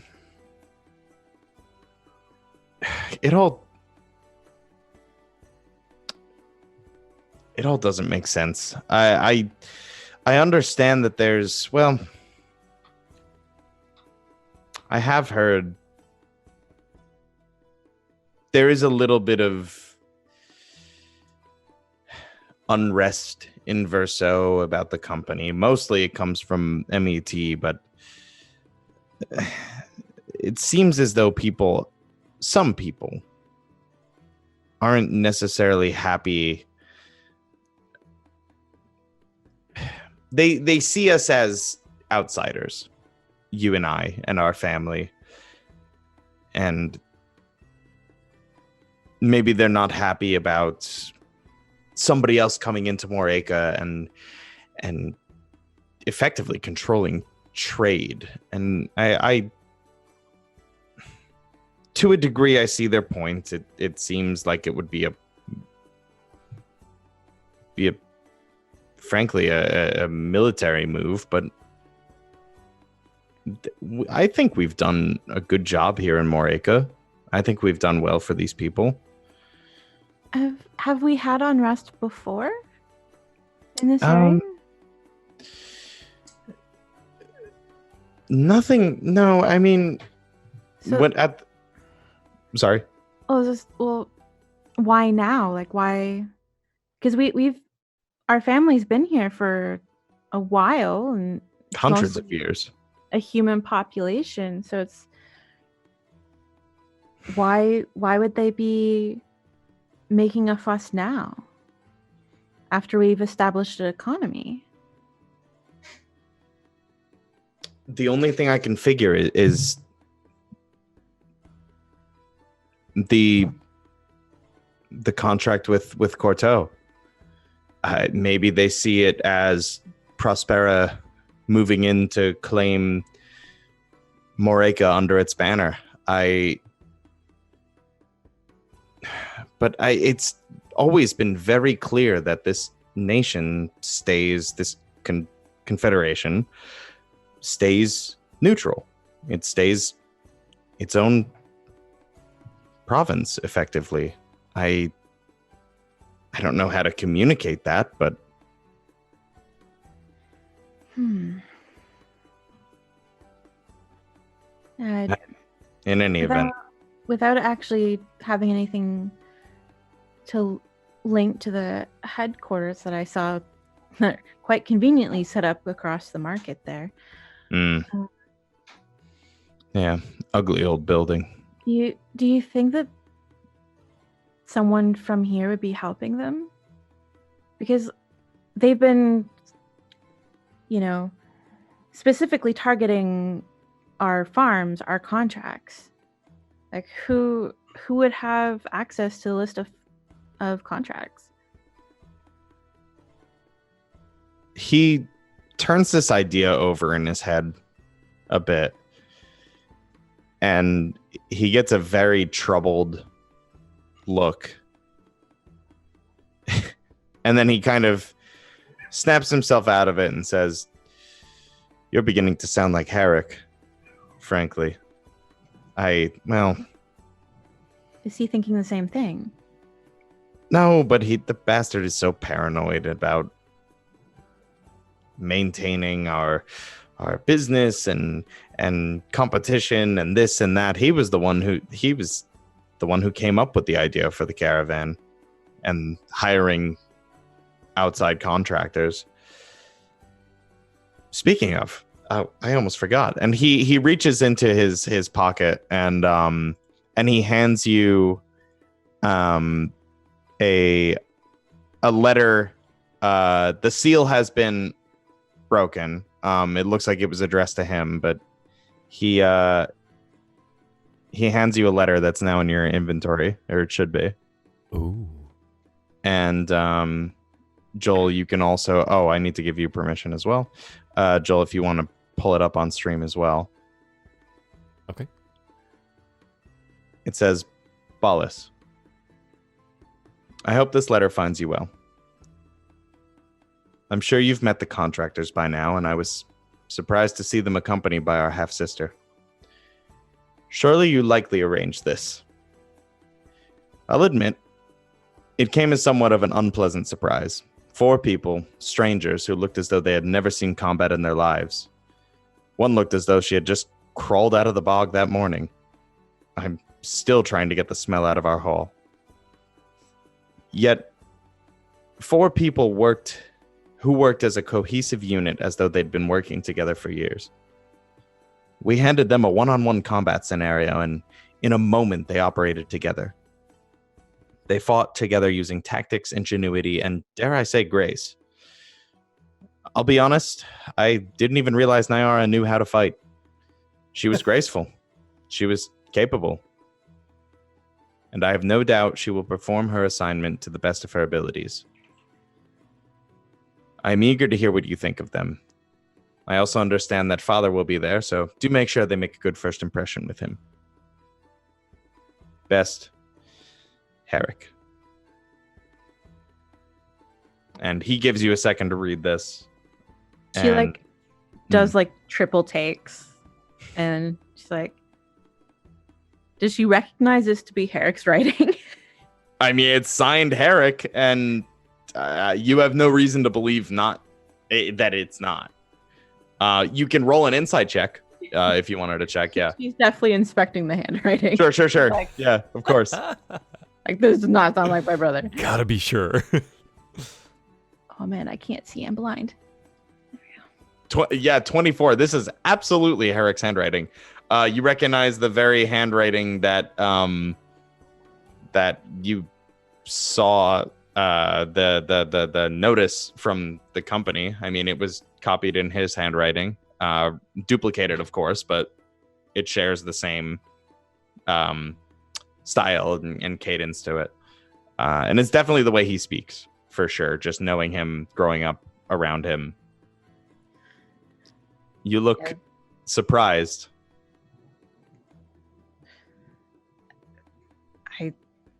She's kind of like still in disbelief that, Herrick would have said anything like this. She says, "Is he being serious?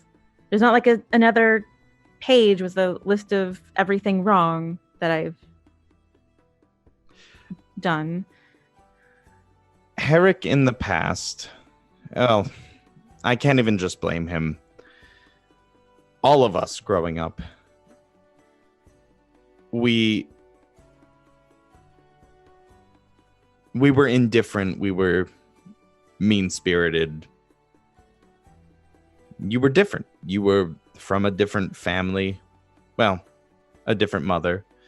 You came into our lives around the time that our grandfather died. Their mother also died too. And their mother, yeah. And Father left to take on the company. I mean, you and Julian were the very embodiment of change for us and difference. And it was new, and I can only speak for myself, but I just saw it as some random orphan girl coming to live with us, both you and our half brother. Orphans. Some of us blamed you guys. It was just we were dumb children, frankly. And it wasn't until I met my wife that I realized the way our grandmother treated you is the very way that she looks at my daughter. And it breaks my heart. And it breaks my heart that I did that to another person. My sister. We see you. Some of us already do.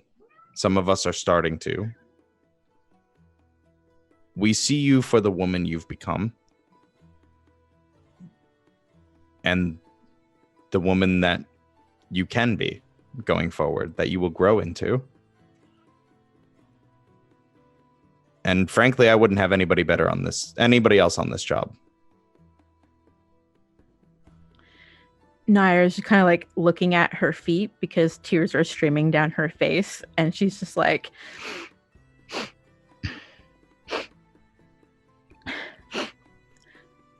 and she's like, keep it together. This is what you wanted. Why are you crying right now?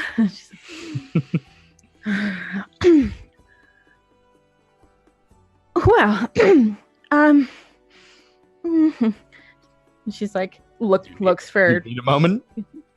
Tissue. She's like, he'll take I don't know, some sort of a handkerchief from somewhere, hammer space, and hand it to you. I understand that, the woman who's our grandmother, evil incarnate, and her spawn, our aunt. I don't know if I could ever forgive them. But you don't have to. I don't see a reason to. It's I guess I'm always waiting for the bottom to fall out. This is not the first time some of you have been kind of nice, and then it comes back to bite me in the butt. So it's hard for me to process this, and I really do hope you mean these things, both of you. We do. And in his own way, I think our father does know these things to be true. I mean, I've spoken to him about the mission, and he's, of course, already heading out, but when is he not?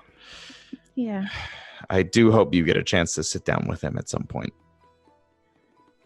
Because I think he will be proud and impressed. And I can tell you he did not want any of this nonsense for you with our grandmother.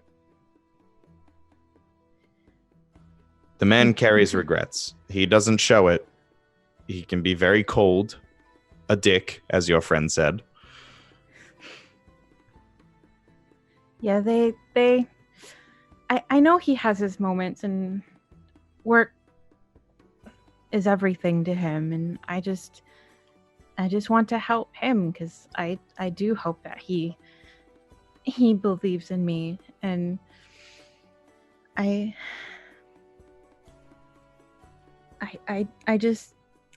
don't want to see these people, destroy this company. This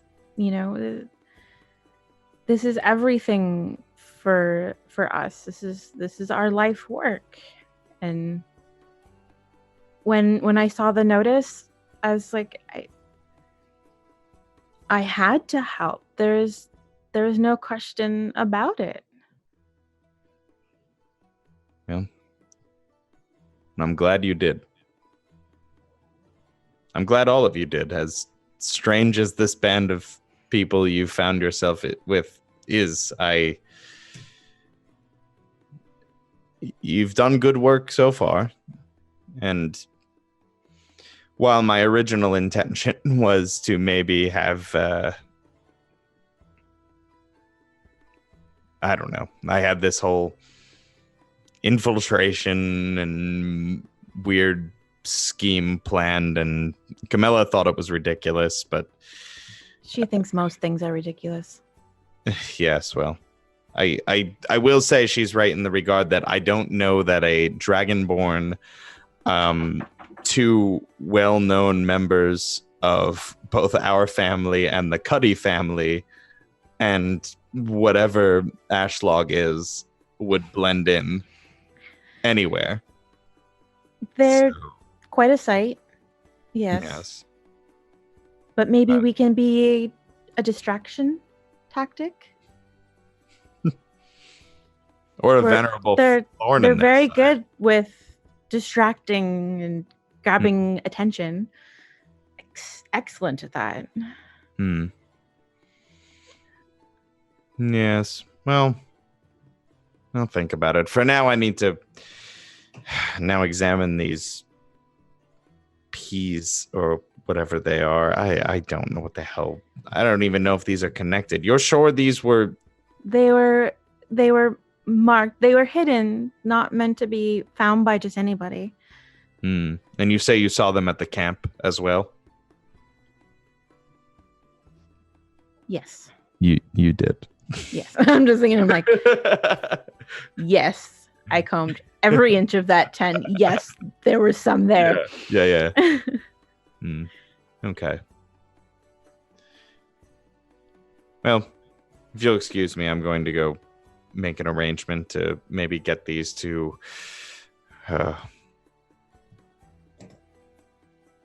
There's an herbalist in Osterbonne to the west, and I was thinking about sending them to him. He should be dropping off his share of the caravan sometime tonight. We're pretty much waiting on him at this point. Should we it's just not very punctual. wait back at the inn until you tell us what to do next? Yes, or if you guys come up with anything, feel free to run it by us. I'm sure Gabrielle and the others will hear it out. We still need to find that third camp. We don't know what's at that camp. That third camp could mean that one link we're missing to the trade headquarters. Well, I was thinking about sending a unit of men out there as the caravan left, but if you all don't mind sticking around in Verso a little longer, maybe. Well, think it over. We've gotten used to traveling in the swamps. As long as, we don't antagonize any crocodiles, we should be fine. Yes, I heard about that. Yes, unfortunately. Crocodile bites, huh? They're quite tasty if prepared correctly. Poison's not one ingredient I would have chose, but it seemed to tenderize the meat nicely. Do you need to see a healer? No, we're okay. Yeah, I think so. I don't think there's any long-term effects. She just kind of sits there like, oh God. Okay. Be careful, sister. Yes, always. And yeah, so he'll kind of go back to studying the things on his desk, and it seems he has started his attempt at note making. Maybe it's not as well thought out and organized as yours, not as meticulous, but he's starting to gather some of his thoughts as well, and he'll let you out of the room. Yeah, she'll let herself out of the room. She'll just yeah, of course, yeah. And trot back downstairs, and she's still, as like before she gets to the rest of the group, she's trying to like dry her eyes as much as possible. Do that. I wasn't crying. But her eyes are like super red. Sure. Rob, because we missed it originally. Let's take a short break. Oh, holy crap. I'm so sorry. I didn't even know. It's already 9:00. Jesus, I'm so sorry. Chat, we're gonna take a brief break. About 3 to 5 minutes, and we will be right back. Sorry about that. And thanks for watching episode 8 of DieFall Cypress. Be right back. Woo! Hey guys, wanted to thank you once again for tuning in tonight to DieFall Cypress episode 8. And I'd like to thank everyone for all of the support this evening. Stella Luna and the Lady May both resubscribed tonight. Thank you so much, my wonderful cast members. Farty Hands, lovely name. Thank you for the follow. Xenios, thank you for the follow. Lady May gifted tier 1 subs to Carson Druitt. And Boosh Tiki, welcome to the Salt Factory, my friends. Ludus, Pax on Earth, and Nevis Thane, Pax on Earth and Nevis Thane, thank you for the follows. And Ludus, 2 months. 2 months! That's awesome, man. So again, thank you guys for tuning into DieFall. If you've missed anything from DieFall and you want to see the other show, which we do, which is Dragon Heist, you can head on over to the YouTube channel.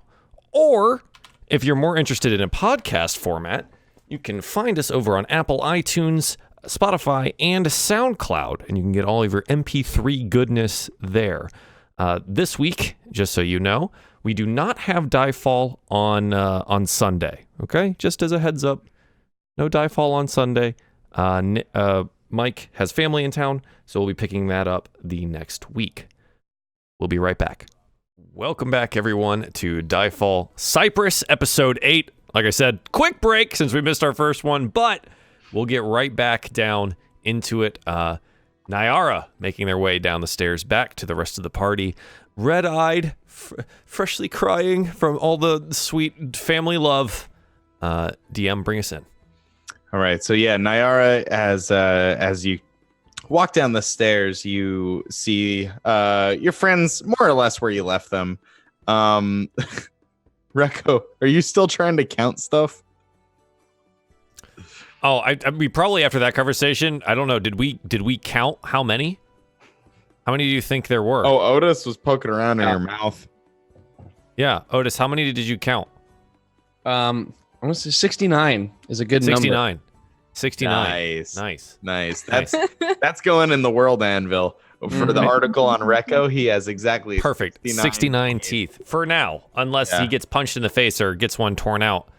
Maybe we're like at the point where Ashlog's trying to like get her hands inside his mouth to get a dragon tooth, and Rekko's like, oh, but Nyara told me they may not grow back anymore because I am getting so old, and he's like super nervous about losing a tooth.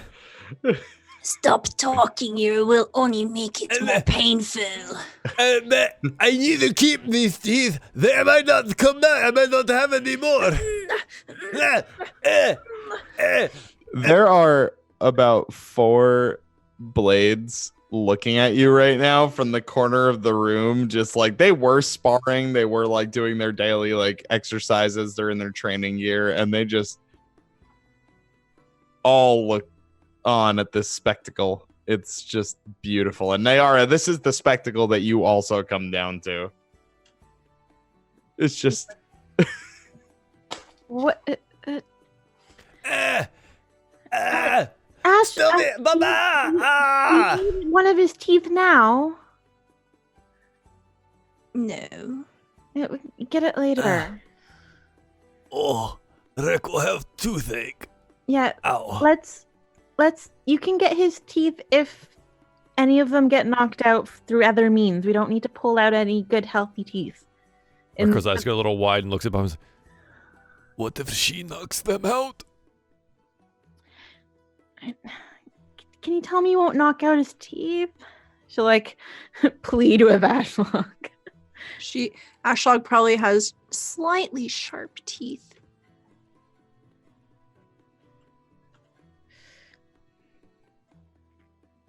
I don't think that's a promise. Well, okay then. Did the small man tell you what we need to do? He's gonna send the peas to get looked at by a herbalist. I guess the herbalist is coming into town, but not till tonight. So we've got the evening to ourselves until we find out otherwise. So, drinks? And I was like, okay, yeah. Yeah! Reko want to drink! Yeah. And maybe fight? He like looks around at the blades on the other side of the room. And maybe fight?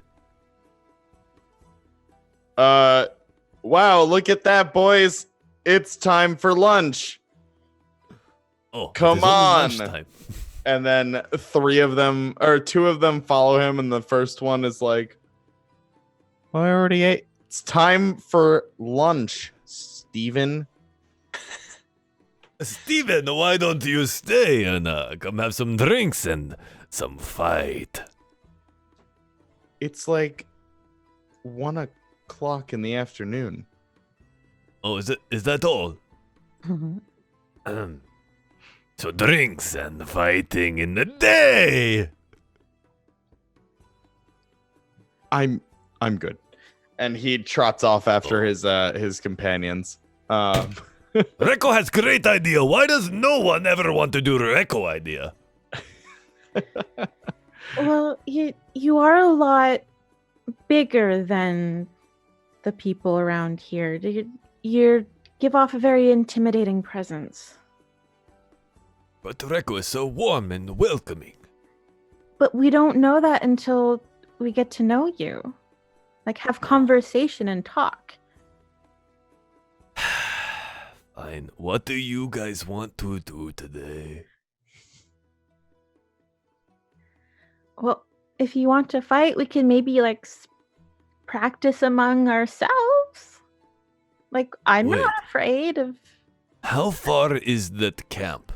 Um, Could we be there and back by this evening? I don't know. I will say that it took you not long to get from the third camp to Verso. That's like And the you're third not- time. You're not bogged down by a caravan or investigadoing. Oh, I- hang on. That is a imagine- valuable portion of this. I imagine if we leave probably now, like, well, if you still want to get a drink, we'd have to leave like right after getting the drink. I shall roll the bones. We shall see what the bones say. Yeah, bones, destiny. What did they say? The bones say that we should go. Yes. But we get drink to go, yeah? We just stop at the bar, we get drink to go. Road beer. Road sodas. Easy. Yeah. Soda. You can walk me down? Yeah. And then we go investigado, yeah? We find this camp. Wait. We do not decapitado them, yeah? We don't have that. We just find now. Well,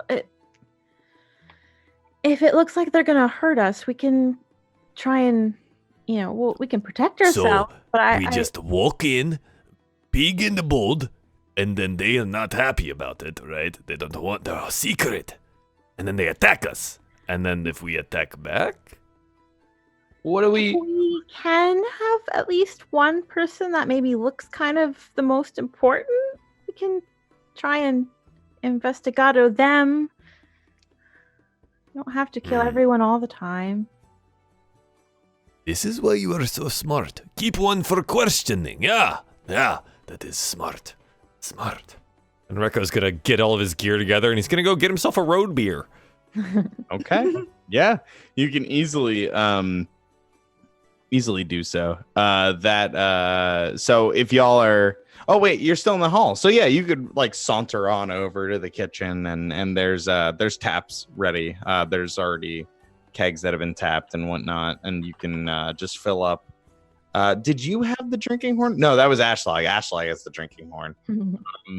So are you just like taking a mug from the kitchen? Yeah, absolutely. Yeah, okay. Like it's like probably just like on a just cleaned rack or something. He just takes it off, That pours is it in the tap. perfect. Yep. Yeah. Anyone else would like a road beer? I'm pouring. Oh, you pour one, I'll take one. Yeah. And so he grabs one for everyone that wants one, and we all have the road beer. A half elven chef, or like some sort of kitchen employee walks by, and he's just like, cleaning something and putting it down, and he says, starting early, I could respect that. And he kind of like nods, pours one, just joins you. Have a good one, guys. Hey, give him a cheers. Yeah. Gotta do it. Yeah. He just like goes about his business drinking. Oh man, that's what happens when the manager's not there. But yeah, so all right, if y'all take your road sodas, baby, I love it. You take a good old walk me down to the what did I say, southern gate or eastern gate? Southeastern gate. Easy. And you, so how do you approach this? Do you try to retrace where you went to the third camp? Do you? Well, we would still have a map. Sure. Yeah, absolutely. And yeah, I think maybe before we left, Otis would know that it was to the east, and so we'd probably just circle like this feels like the general area of where the. Totally. Yeah. Yeah. Like, well, this was here, and this was here, and this felt like it was over this way, so let's walk in this direction. All right. Yeah, that's fair. So roll me a survival check for the group. Yeah, all four of you roll it, and we'll take an average there. Ashlog was born in the marsh. Yes. Pretty good. Golly, guys. Yeah, that's an average of like 16 and a quarter. So I'm going to say that's a 16. That's pretty great. So what you end up doing, the way that you would know that the journey was really, really drawn out with the caravan. Like this should have been a day trip at least, at a normal to like fast pace. And the caravan kind of drew it out to 3 because there was the investigatoing and whatnot, blah, blah, blah, blah, blah. So you actually do make it like a considerable distance, and you're somewhat following, taking notes of landmarks that you've seen. You pass the farms that now totally have names that they always totally had names, because I was so always prepared with things all the time that they always had names, and totally not pulling it up right now. You pass. Fuck me. You pass the Ilios farm, which was where the bandits attacked. A small little lettuce and squash farm. And so directly north of that, more or less, was the bandit camp. And that was interesting because you guys actually departed really hurriedly after Ashlock saw that guy in the woods. And you did, Recco, if you remember correctly, hear some shouting of orders and whatnot as you left that camp. So by all accounts, those guys that you left there might still be there. Tied up. You kind of just left dudes in the swamp. Well, it's only been what, like a day? Yeah. It's only been a day. Well, they were. I remember Recco thinking this, and maybe I never said it out loud. Sure. Was they did mention, because when they were sneaking up, they did mention the arrival of Teriyaki, right? Mm-hmm. Yeah. So I'm pretty sure Recco's like, okay, we'll tie them up, but they don't want to be. My friends don't want them dead, so they're not going to die out here. Teriyaki's supposed to arrive, and we let her live. So so they didn't mention that sort of thing. What they were saying was they thought that she was in the bushes when they heard you guys in the. I believe what happened was you kind of rolled like an iffy stealth check, and they were like, "Terry, is that you?" And then Otis tossed the frog thing, distracted them, and that was the only mention of her, really. Other than like, is she alive? And you guys kind of dodged the question on that, so they might not know. Okay. So yeah, they maybe in Recco's mind he thought that she might be showing up to save them, or I don't know. But But yeah, I mean, if it doesn't matter and you just want to continue toward like that kind of point that you circled, sort of in the midst of them, in between the camps, you could, or you can go back to that camp, whatever you think is best. I mean, either way is not going to take you more than like another couple of hours to track down. Let's track them. Track who? Where are you going? I gave you two options and you said yes. Oh, sorry. Yeah. You did the me thing. I don't like it. Yes. Otis would suggest going the way that we went, only because we know that path, rather than trying to forge a new one. Mm-hmm. Okay, that's interesting. All right, yeah. So like popping over to that bandit camp, kind of as a way station, and then maybe like pinpointing on the way from there, like using that as like a landmark to then go further toward where you think the other camp is, maybe. Yeah, unless that's an indirect route, then I just think Otis would just suggest like straight shooting. Okay. I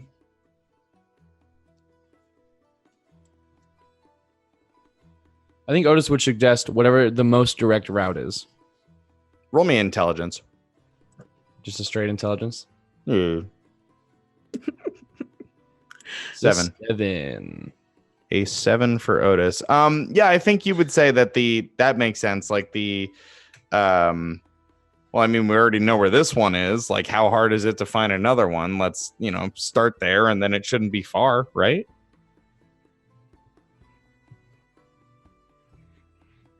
Seems good. Seems like it makes sense. All right. We're about to go get lost in the swamp. Let's do it. It's gonna be fine. What are you talking about? I don't know what you're talking about. Totally fine. Let's do it. So the party heads out, and so you somewhat retrace your steps. You aim for the very familiar sort of like semicircle of trees that you you saw, and you start to recognize as you get closer, that borders this camp. And make me as you near this tree line, and a couple hours passed at this point. So it's still early afternoon. Make me perception checks. All of us? If whoever's listening. Yeah. Yeah. I have big. Rekko is not listening. Very well, either. Not listening. Ooh. Oh wow. 4 from Rekko, 8 from Nyara, 13 from Otis, and 23 from Ashlog. So I think as you near these trees, and it's still a little ways to go through them to get back to this camp. Ashlog, I think you're hearing, maybe you catch a little bit of distant voices, but you seem to be the only one that hears it, because Nyara and Otis, Rekko doesn't quite notice at first. I think he sees a bird or something. I don't know. It's nothing Rekko-y. Are these voices any different from the voices that I normally hear? They do seem to be coming from outside of your head this time. Okay. Nyara and Otis, it seems like Ashlog is kind of focused on something, but she hasn't really said anything. Rekko, I think Rekko, what's distracting you so much? His axe. I was gonna say, I think he might be like sizing up a tree and then looking at the axe, and he's definitely got it out, and he's like looking at it, and he's like hefting it now. Because there's the potential of a fight, right? And he's like, he doesn't want to be off balance. So he's like, yeah. Giving it a nice little once over. Nyara and Otis, you hear in the bushes.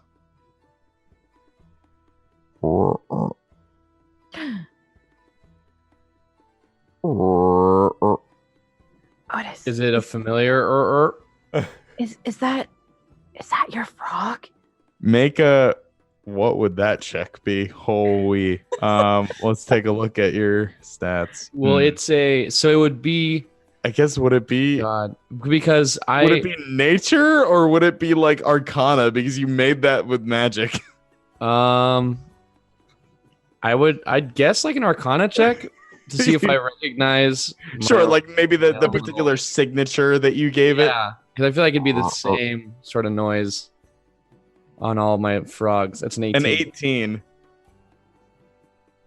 It does not seem to be the same.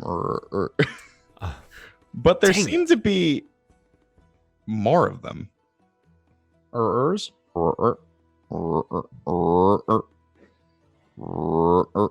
Sounds like a little frogs over there.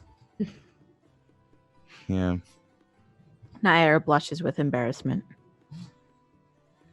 You know what? I kind of thought it was mine too. Be quiet. Do you not hear that? The frogs. No. You.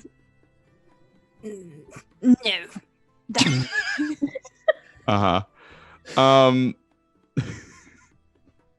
You as Ashlag, what are you so you're still hearing it's far off, like you're not quite close enough to the camp to really make out what anybody is saying, but you do hear voices, and there seem to be, with a 23 perception, I'm going to say you hear at least 3 different distinct voices. But Otis and Nyara, these frogs croaking, just keep getting louder and louder. And it's almost unbearable. And then, weirdly enough, if I can get the fucking screen to work for me. Thanks. Oh, no. Oh, no. Yeah. 5 giant frogs. Oh. All kind of crawl or hop, I guess, out of the woods. Oh, brother. And good. The Roll20 is just having a giggle right now, so I can't even hear the music anymore. Oh man. Yeah, just refresh it. It'll be fine. Right. We knew it was eventually going to be coming. Yep. Oh, I love it.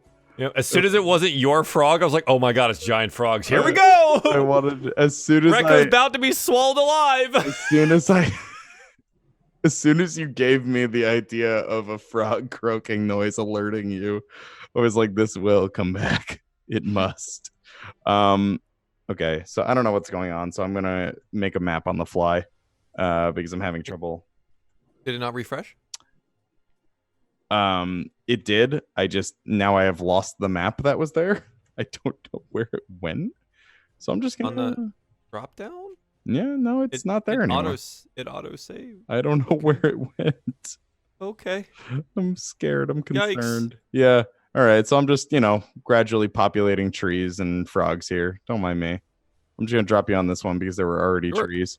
So yeah, 5 giant frogs as y'all stand in the trees. Ashlock still desperately trying to hear what she heard ahead in the camp, but it seems to consistently be interrupted. There's now 2 Nyaras. How did I do that? I'm gonna need everybody, as soon as this initiative tracker is up, to roll me initiative. Let me go ahead and clear that. All right, so please click your token and roll me some dang ol' initiative. So that's I don't see my token. Down at the bottom of the map. Oh yeah, sorry, you're at the very bottom. Yeah. Go ahead and bring y'all to Can front. I choose which one of me to pick? Are there 2? Yeah, there's one hiding underneath the trees. Mm-hmm. Where? I don't even see her. Right here. Oh, I don't even see her. Ha! Where are you? Trees are moving. Where are you? I literally don't see it. Really? That's weird. She's gone. Oh. I can delete her. It's fine. Oh, okay, cool. I'm nailing it. I don't know She's what gone. happened. It's fine. It wouldn't be a Rob stream if there wasn't some sort of technical difficulty, like at least once. All right, so that was it. Whenever you get a second, can you bump your volume side up a little bit for the music? Sure. Thanks. Yeah. Thank you, sir. Got you, fam. All right. So we got ourselves 5 giant frogs have surrounded the party. Jesus. It wouldn't be a swamp encounter if not for giant frogs, all giving you that. And they just seem, they just want some friends, man. I don't know what they're doing. They just want some friends? They're not sinister. They're just frogs, dog. They're just frogs, my guy. No, they are dinner. Or they're dinner. Hey, you guys tried crocodile. Now try frog. Nyara, how do you proceed? There are now 5 very interested in you looking giant frogs. You can't really tell if they're hungry or what, but yeah. These are big though. They're big boys. Medium-sized frogs. What do you Oh dear. Oh dear. She's going to ready an action with her short bow. Okay. What are you thinking? What's the condition? If they start lunging or going to attack. Yeah, so if one of them takes movement toward you or one of your friends, yeah. We'll say? Yeah, okay. That's cool. What's the range on your short bow? Is 15 feet too close? No. Okay. I think it's just 5. Is it 5? Yeah, if it's greater than 5. Oh, if it's okay. greater than 5, right? I'm a couple spaces back. And then it's I think the split for it is 40 and something else. I can look it up. Okay. But anything under 40, isn't that at disadvantage? No. So you have your first increment, which is normal range. That you can shoot at anything in that range without disadvantage, unless they're literally on top of you in melee range. Oh, gotcha. Okay. The second increment, ranged characters. The second increment is disadvantage. Okay. And then after the second increment, you physically cannot shoot that far. Gotcha, fam. Yeah. All right. So you're holding an action. Cool. It wouldn't be a Rob session if you didn't teach me a basic rule about D&D either. So it's 80 is the first increment. So anything up to 80 feet is a normal shot. Take a shot. Okay. Ashlog, what would you like to do? These frogs are interrupting your perceiving of potentially valuable information. Bastards. If you will not shut up, I will make you shut up. Bonus action will be Shield of Faith. Okay. And she's going to cast that on Rekko. Okay. So these ashen flakes kind of just whisper down around our scaly friend here, and she says, Rekko, you know what you must do. He looks back over at Ashlog and looks around at the ashes. Oh, what is happening? I was a little disturbed. He watches as the ashes fall on the head of the axe. He's oh, that is so nice. We are fighting, yeah? This is destiny protecting me. What do I need to do? And he's looking around. Is what is Rekko's to kill? Then Ashlog draws her mace, and she's going to, and then bop. Oh, Boppin'. little froggy friend. Is that? We are to kill them. Then okay. we are going to eat them. Oh yeah, a 22 is definitely gonna hit this thing. Jeez. Roll that damage. 4 bludgeoning damage on this poor froggy boy. All right, fair enough. So he and it's a little it kind of almost not quite liquid, but it kind of squelches for a second and then kind of reinflates to a regular sized giant frog, I guess. That's so cute. And it's just it kind of bounces back and it just kind of looks at you. You look delicious. Anything else you want to do? I will lick my lips. Okay. Delicious. Otis, it is now your turn. What would you like to do, my dude?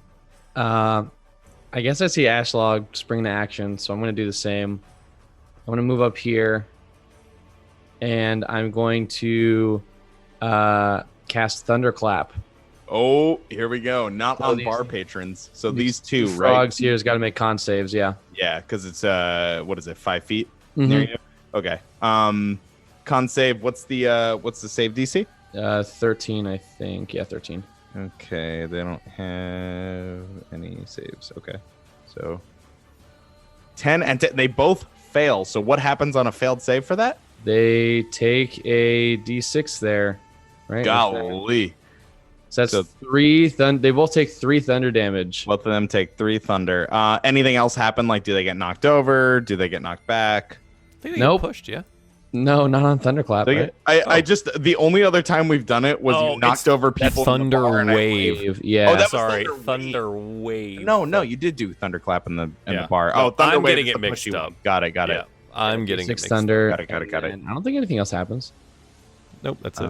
Alrighty, cool. So anything else you want to do, or are you just clapping at these frogs? Oh yeah, and then, am I allowed?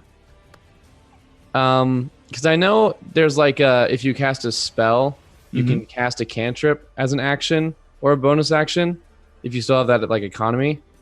But That's can you cast? house rule. Oh, is that a house rule? Not. Unless it says bonus action in the Yeah, I was actual gonna say I've cast always time. played if it says bonus action as a cast. No, that's what I mean.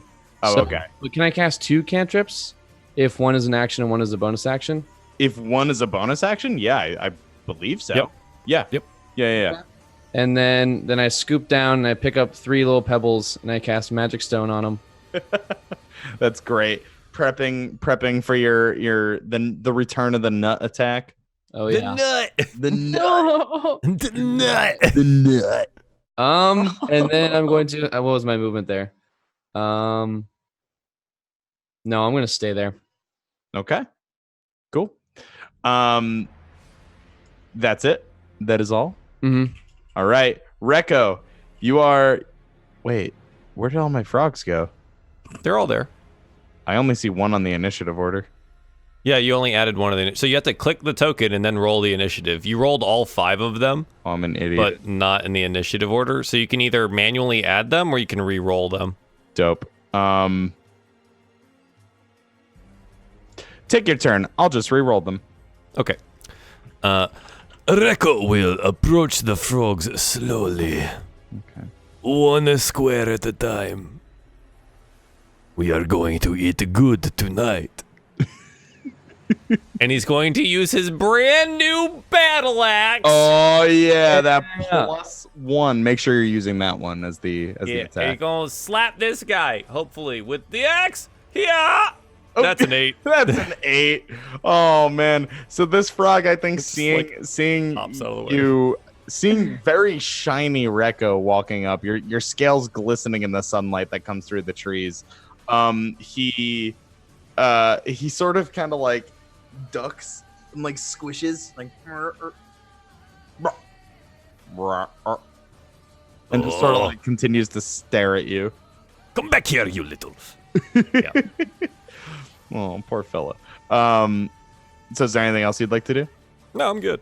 Okay, cool. I do not feel threatened by said frogs yet. All right, so the frogs now feel threatened by you. So as these things have happened, so Nyara, you're still holding your action, I believe, which is great because this frog in front of you is he has seen all of these things, all of his friends being attacked, and he feels particularly threatened, and he sees you, and he just decides he's going to take his standing leap.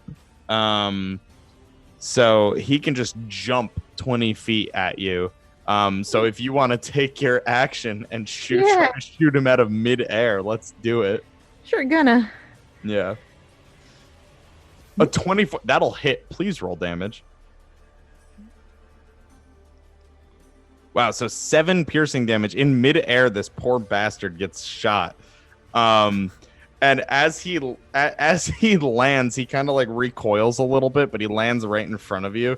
Or he lands at, I think you shot him, like knocked him out of his jump. He lands a little bit back, and then he like kind of like just shakes his head and hops up to you, and just looks up at you. And goes, Like, I don't want to hurt you. And it's actually your turn. So what would you like to do?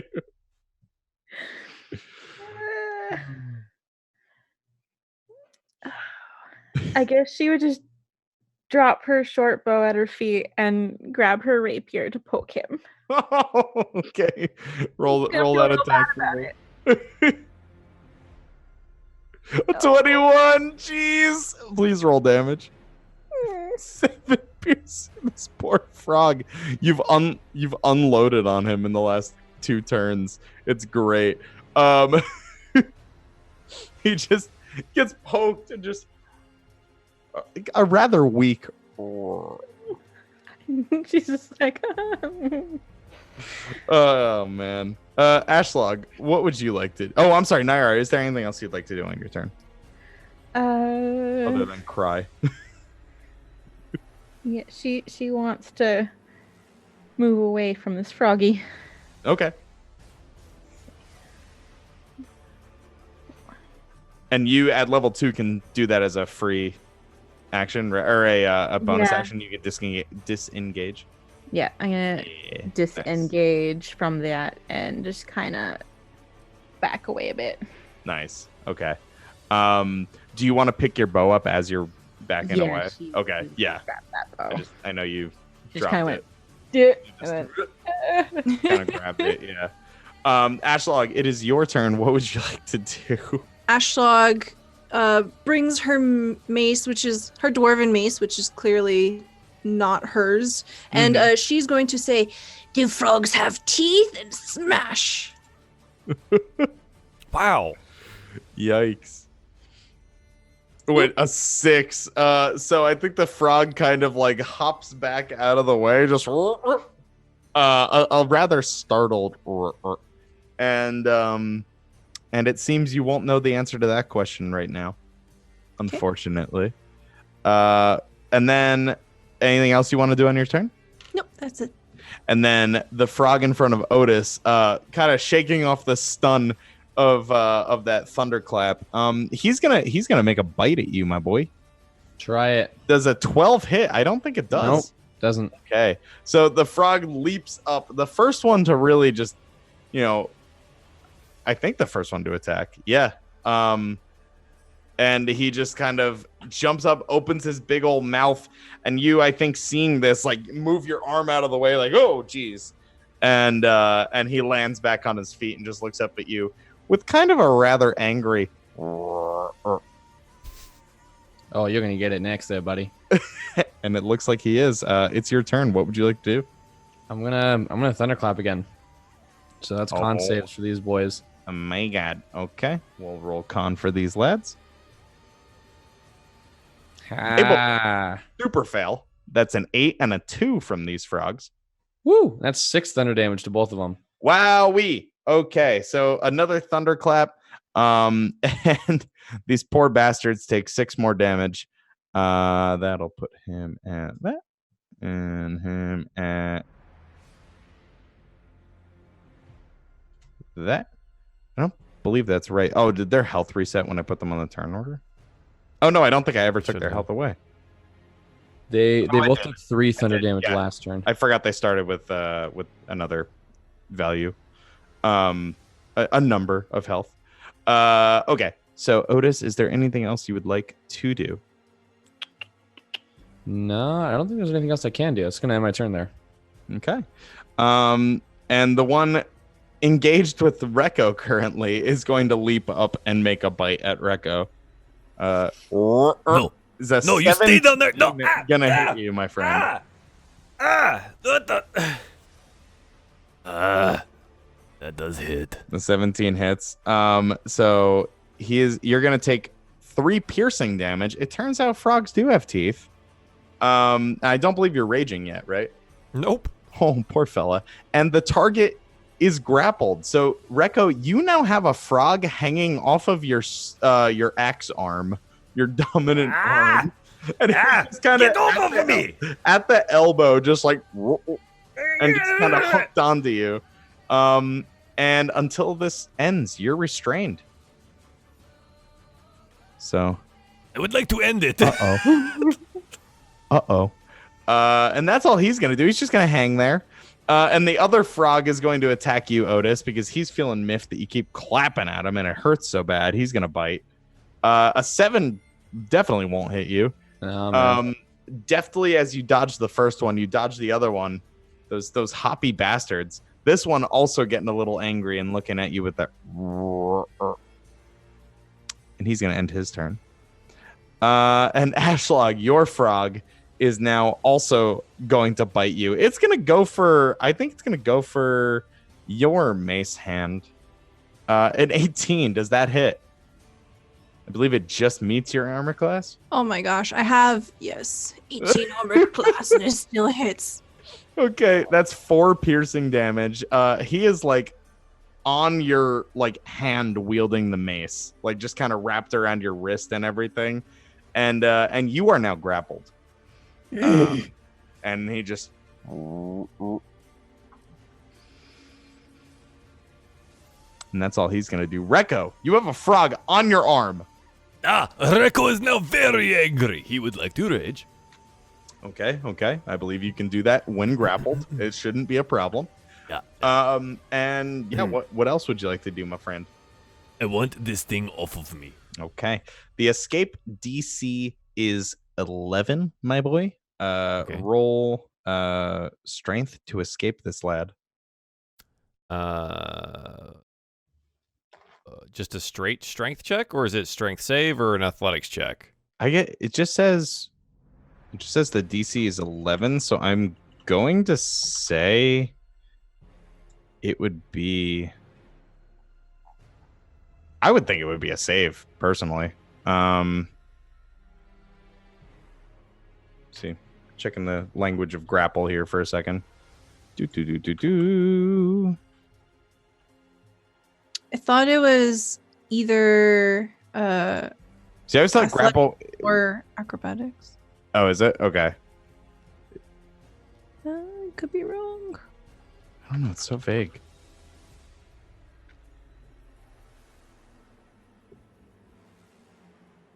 I'm gonna say grappled. Oh, it just says DC. Yeah, it says escape DC. It's so weird.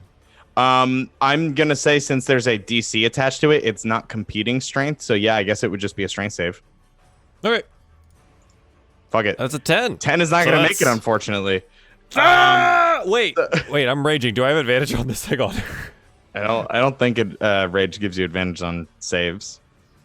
Strength checks and strength saving throws. Does it? Yeah. Oh golly, then take it. So he doesn't come off on the first one. Yeah. Rekko's just gonna go. Ah! 17. Just yell at it. Definitely dislodged until it like throws it off. Yeah. So we could absolutely do that. So he actually like will go a couple feet. It's just and he just kind of like keeps his eyes on you, a little sinister as a giant frog can be. I think I've done everything I can. Yeah. Because is that an action? To get released from that, I would imagine so. Yeah. Well, then I'm just gonna take your action. So all that happens is that Rekko is just going to bring his axe above his head and start charging at it. And that's it. That's his turn. All right, great. Until it gets there next time to actually hit this thing. Fantastic. So Nyara's frog is rather weakly hopping toward her, I think. And he will be able to close the distance and make a bite attack. Does an 11 hit you, Nyara? No. Oh, the little guy just can't muster up the strength to. I think he goes for your leg because he can't really hop as high anymore. Just. Oh. Nyara, that's your turn. She just wants to put this poor thing out of its I'm a monster. Poke it with a rapier. Okay. Like, yeah, still has the bow in one hand, just like 14 will hit. Roll that damage. Oh. Wow. This thing's super dead. Like that was overkill. Nyara, I think you were a little upset. We're just like I'm sorry. That thing's. She didn't want it to suffer anymore. Yeah, okay. Well, you put one out of its misery, and it lets out one final sad. And she's gonna she's gonna move over here, and as a bonus action, she's gonna hide. Okay. Tree. Yeah, sure. There's plenty of trees. Do you would still need to roll? I need to roll stealth for that.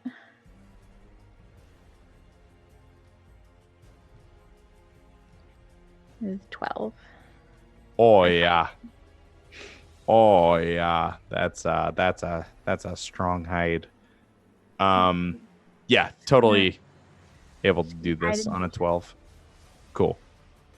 Yeah, one of the things I had said before the stream, and I forgot to say it on camera.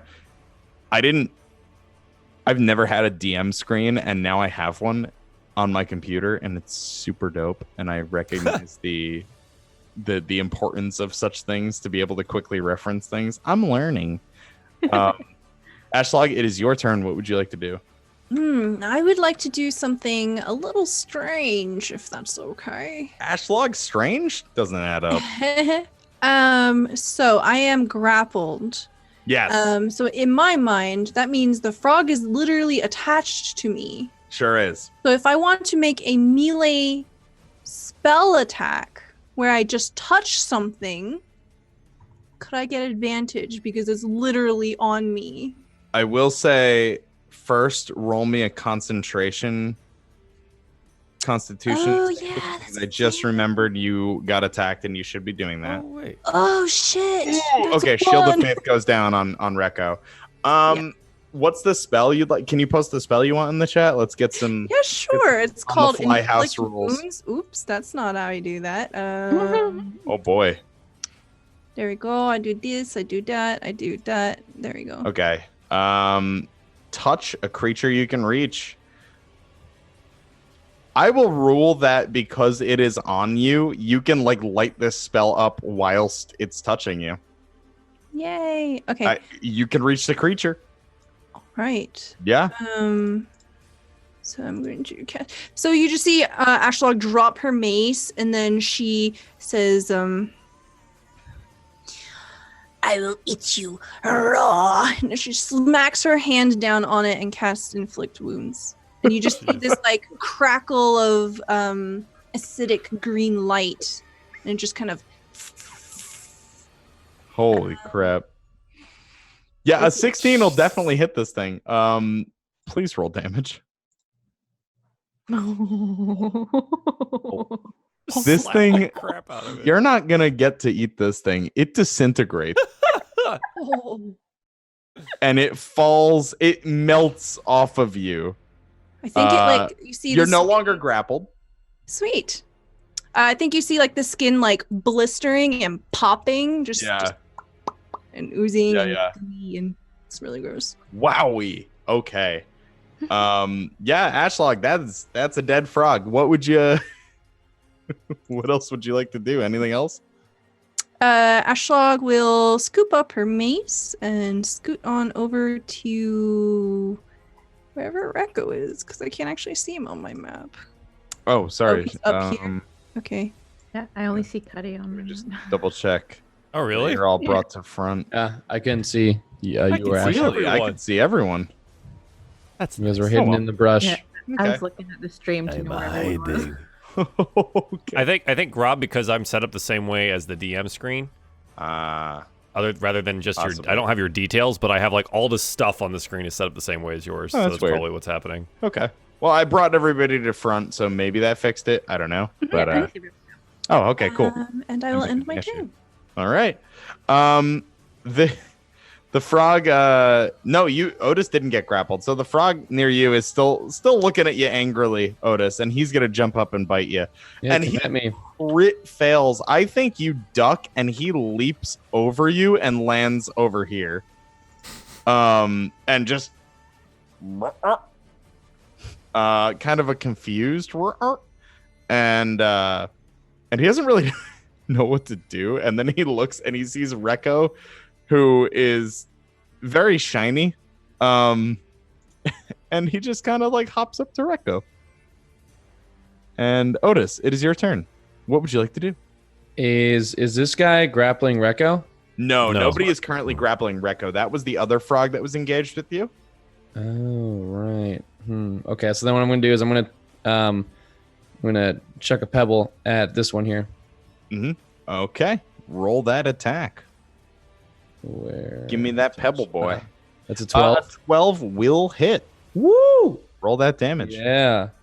4 bludgeoning damage. Okay, so it's looking at Rekko, and then it's pelted in the side of the head with a magic stone, and it just and he looks at you again, and he may. Yeah. Okay, and that's gonna be the end of my turn. Okay, cool. And this is the other frog up here that is engaged with Rekko and Ashlog. So Rekko, you had just thrown this guy off of you, and he's just gonna bite you again. He's just gonna a 5. He whiffs it, and Rekko, just angry and ragey, deftly blocks the attack. Yeah, clearly with all of this skill. Destiny. And then Otis, this other frog, is going to attempt a nope. 7 is not going to hit. These frogs are just, they didn't want this life. They didn't want this. They were just, what's that? Frog life, man. Frog They life chose the frog life. Frog life chose them. Rekko, it is now your turn. You have 3 frogs surrounding you. Only one is currently engaged with you. I only have eyes for one. I'm going to use my +1 battle axe to attack this frog. Yeah. Oh. Oh no. You swing. And you actually, so your axe. Natural 1, chat? Yeah, that was a natural 1. A 7, though. Very impressive attack on a nat 1. Your axe does find purchase in a log in front of next to this frog. He kind of hops off of the log, and you completely just, there's this huge crack, and you actually did a significant amount of damage to this log, and it was pressed up against this like nearby tree, and this tree shakes, and you hear this. And a giant toad comes out from behind the tree. Oh god. Oh wow. Somehow unseen previously. And just hops. And there's like a little thud as it hops. I love this toady boy. Look at him go. Wait, you come from that guy. Oh boy. He's gonna join the order. There he is. Delicious. Did he not roll? Toad man. I said roll. There you go. All right. Rekko, is there anything else you'd like to do as you wrench your axe from the tree? Like looks up at it. Friends. Oh no. Looks down at the little one and goes, you may have to wait.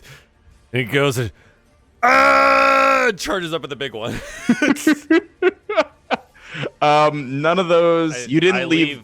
I did. I left. He was not currently engaged with you. He turned his attention back to Otis when he got pelted. Okay. Yeah, so you didn't leave the you're good. Nyara, it's your turn. You've just seen this giant toad hop out from behind something. Just He's like, "Oh, we found Mama." Okay, so she's gonna kind of peek up from where she was hiding, and she would have advantage, right? Because she's hiding. Oh yes, you hid successfully last turn, and this thing definitely didn't see you. I am going to check mark sneak attack. Okay. For that, and I'm gonna shoot with my short bow at Big Toad Mama. All right. The sneak attack that Stella had to set up because after 5 times of me saying I was going to do it, I forgot. Again. Yeah, 13 is enough to hit. Roll that sick sneak attack damage. 10 piercing. Wowie. Okay. So yeah, this thing. 4 for sneak.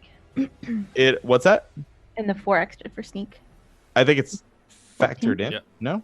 No. It's right above it. Yeah. Oh, I didn't. Oh, piercing.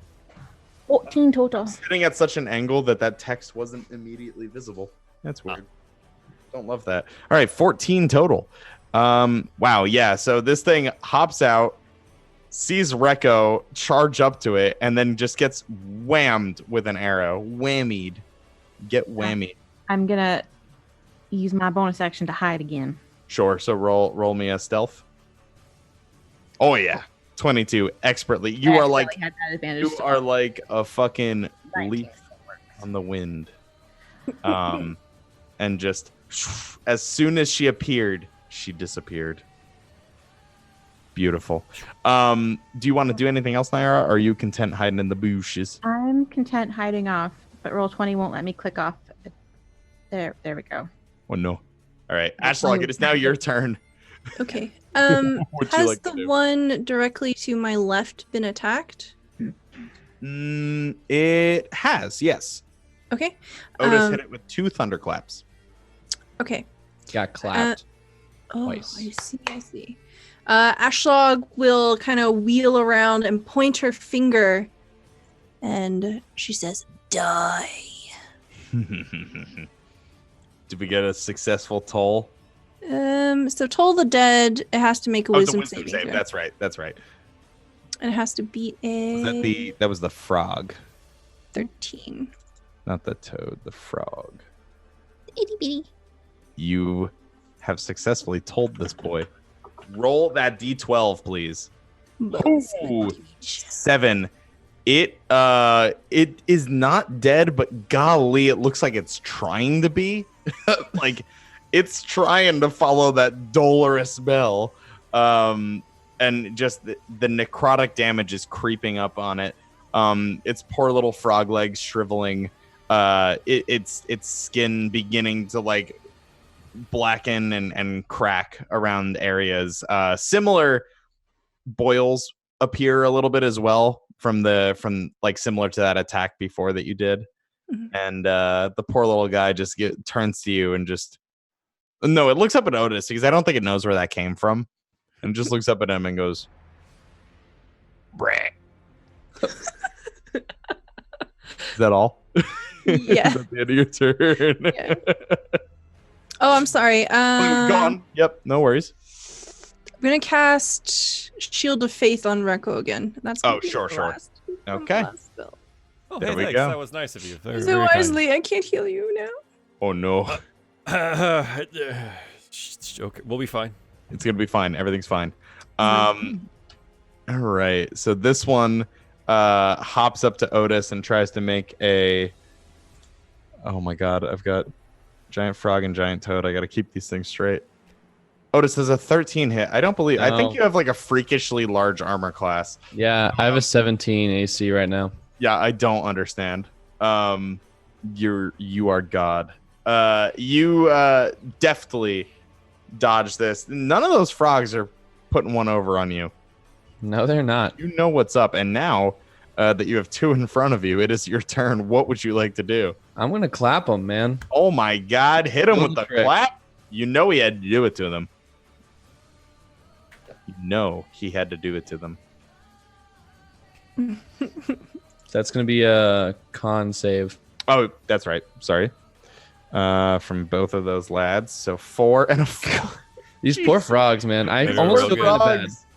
That's 5 thunder. 5. damage. Okay, that you clap the heck out of both of them, and they both with it. Ashlog, make a deck saving throw. Oh my god.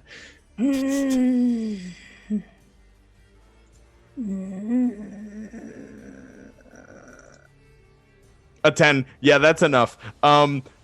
Otis claps both of these frogs so hard that one flies past you and almost hits you square in the face, and you just at the last minute dodge as its little frog body or medium-sized frog body flies past you. As a free action, Ashlog will stare down at Otis and just. Hey, sorry, I didn't.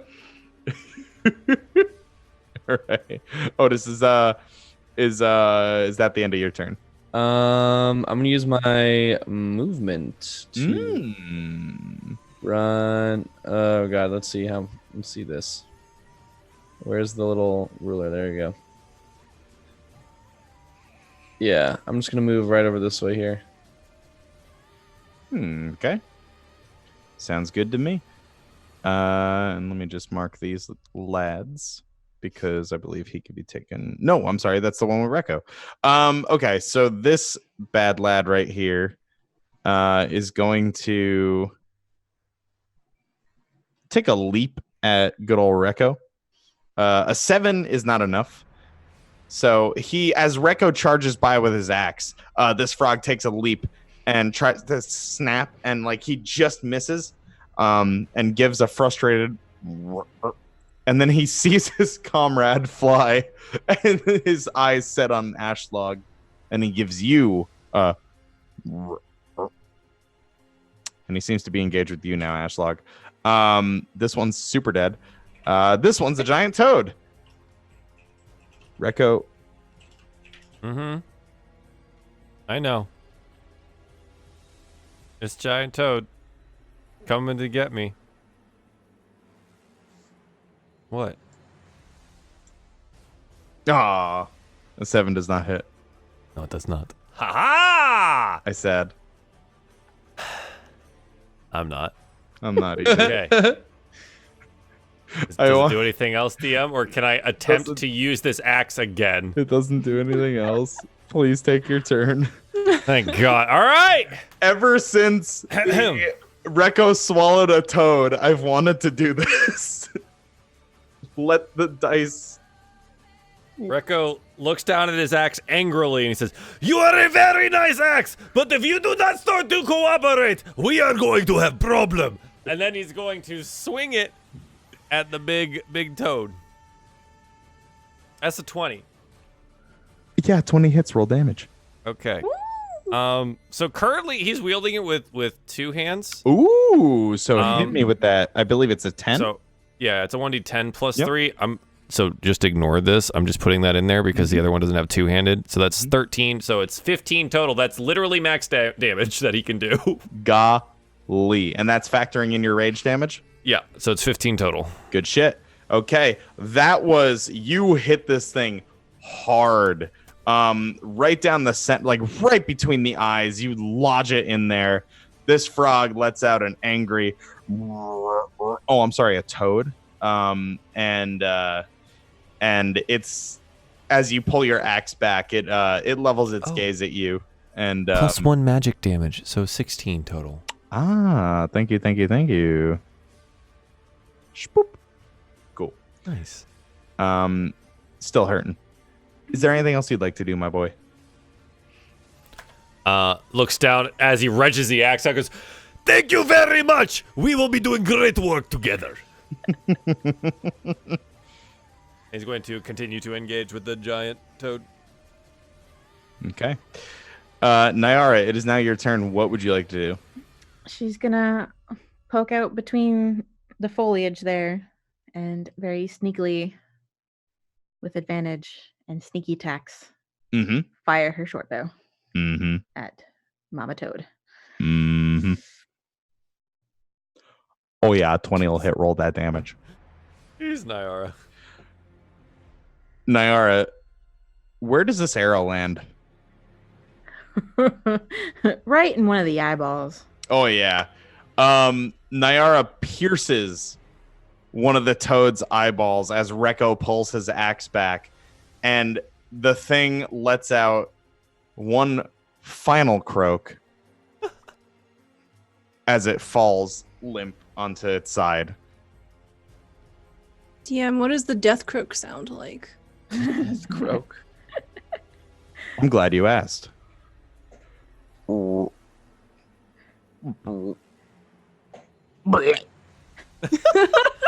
And it throws something up. Oh. Ashlog, it is now your turn. What would you like to do? Ashlog is going to play whack-a-mole with this remaining frog here. It's not a mole. That's an 8. That does not hit, unfortunately. You just hear as it just kind of hits the ground. And you hear a as it hits the ground. That's my turn. Otis, it is now your turn. What would you like to do? I'm gonna chuck a magic stone at that froggy boy. Poor little boy. It's another 8. Is also not allowed. Wow. Okay. Anything else? This Swing and guy's miss. slippery. Oh man. That's gonna be my turn. Okay, so this frog, seeing the shiny beast that felled its potentially mother, is going to try and attack Rekko as its mother would.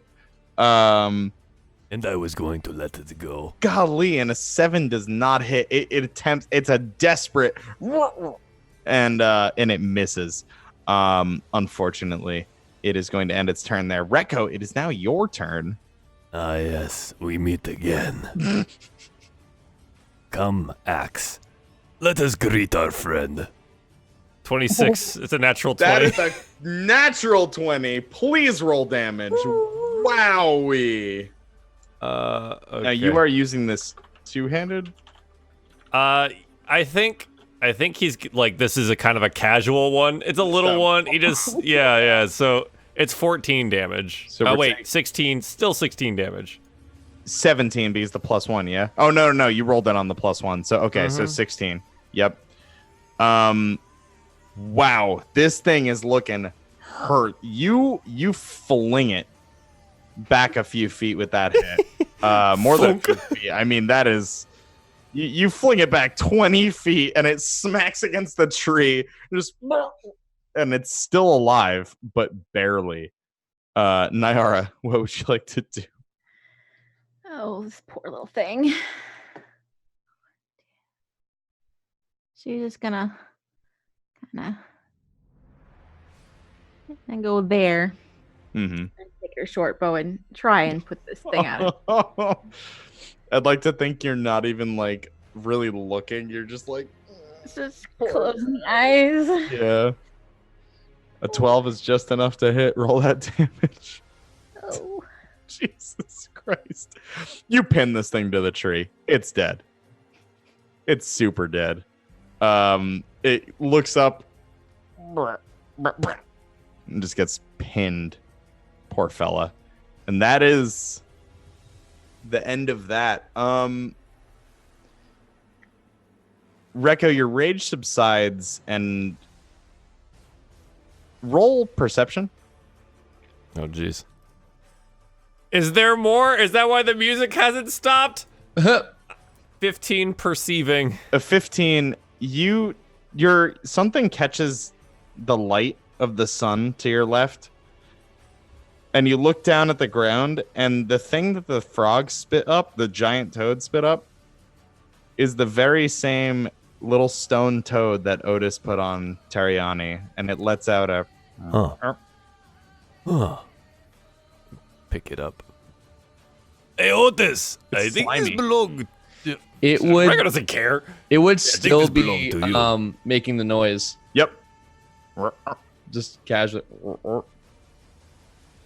I think this is yours. Well, that's telling. What do you mean? What does this mean? It means I got my stone back. Take it, slimy. Yeah, gotta like toss it over to him. Can I, like, with my rapier, kind of poke in the guts to see if there's, like, any other type of human clothing or weapons that this frog might have? Teriyaki's dead, isn't she? Roll me an investigado. Teriyaki's dead, isn't she? An 18. So you poke around. You see odds and ends. It looks like maybe this frog had a habit of eating strange objects, including this stone. And while there are some weird things like like boots, and actually the boots that Ashlag left seemed to be in there. Her boots that she took off when she stole the boots off of the dead guy. A couple different things. Nothing that would indicate. Nothing that you remember what Teriani was wearing. You remember the look of her leather armor, and there's nothing in there like that. No, maybe I think she just maybe dropped the frog. Yeah, she might have ditched it. I think she's okay. I think she's okay. Yes, I'm fine. Thanks for asking. Naira, you look up, and she has a crossbow trained on you. And it's not just her. There seem to be quite a few trained on you. Some you recognize, the men that you left tied in this camp. Some you don't. Other people that seem to be presumably from MET. She'll just kind of raise her hand. Hi. And as the party is surrounded, I think it's a good place to end. Yeah, I figured, you son of a biscuit. Well, we killed the toads, and we're gonna die to the other guys. Oh boy. Reko knew we should have killed them all. Yeah. This is what we get. That was good. That was fun. Awesome. Very sick. I'm very happy that after Reko yelled at his axe, it actually cooperated. I am so happy with that's where like, oh, those are those magical moments, man, where you can't make that shit up. Like there's games that are more narrative based that you could just say you did the cool thing, but when the dice are on your side, man, Beautiful. Help me clap a couple frogs. Feels good. Feels good, man. Clap. Excellent. That was DieFall Cypress episode 8. Thank you very much, everyone, for tuning in. We're going to do some shout outs. Let's start with Nick. Where can the people find you at? Yo, you guys can find me over at twitch.tv/Nick Hibbles. I'm playing Dragon's Dogma for a little bit longer over there. And we also do a show over there called NPC Lab, where me and my buddy Cassie roll an NPC in D&D 5e, and it's really fun. It's a good time. I think that'll be going on next Wednesday, and usually most Wednesdays over there. Yeah. That's all I got. Awesome. Thank you very much. Stella, where can the people find you at? Hi, I am Stella Luna. I am a variety streamer here on Twitch. You can find me at Stella Luna. And I do various kinds of art, namely emoji art, and various kinds of D&D. Do you like doggos? Do you like space? Do you like Pokemon? There's D&D for that. And you can find that at my channel. We stream almost every day. And I'm here on some Sundays doing Dragon Heist, where I play Malia Chilwell. You should definitely come here for that. Excellent. Thank you. Roberto, where can people find you at? Hello. When I am not making these fine people's lives hell, you can find me at my channel where I make other people's lives hell. Maybe people like you if you like video games. What kind of video games, you ask? A variety of video games, to be exact. This week I started Skyrim for like the 20th time because who needs new games? Playing with some mods. It's a fun time. It's a whole thing. And this weekend, I'm very excited to be playing The Witcher 3. I've played through Witcher 1 and Witcher 2 now. And I'm finally at this masterpiece of a game. And where is that? I'm glad you asked. That is at twitch.tv/bonus_stage_Rob. Every, I don't know, 4 or 5 days a week. Thank you, Rob. Thank you. May, where can the people find you at? Oh, well, they can find me all over the internets, like Twitch and Instagram and Twitter at the Lady May, and that's MEA, because my parents decided to spell Megan weirdly. And Yeah, I do lots of painting. I'm mostly a creative streamer, so I do lots of Star Wars paintings, Dragon Age, Overwatch, MCU, Lord of the Rings, all that good nerdy type stuff. And yeah, the rest of the time you can catch a lot of pictures of my cats and my massively growing dice collection. Excellent. Thank you very much. Hi, I'm Runaway Robot. This is the channel, so you probably know who I am. We do Dungeons & Dragons stuff as well as variety stream some games on this channel. I'm currently obsessed with playing Teamfight Tactics because I hate myself, but other than that, we do Dungeons & Dragons thing. That being said, we do not have Heist this Sunday because one of our cast members has a bunch of family in town, but we will be picking that up again next week.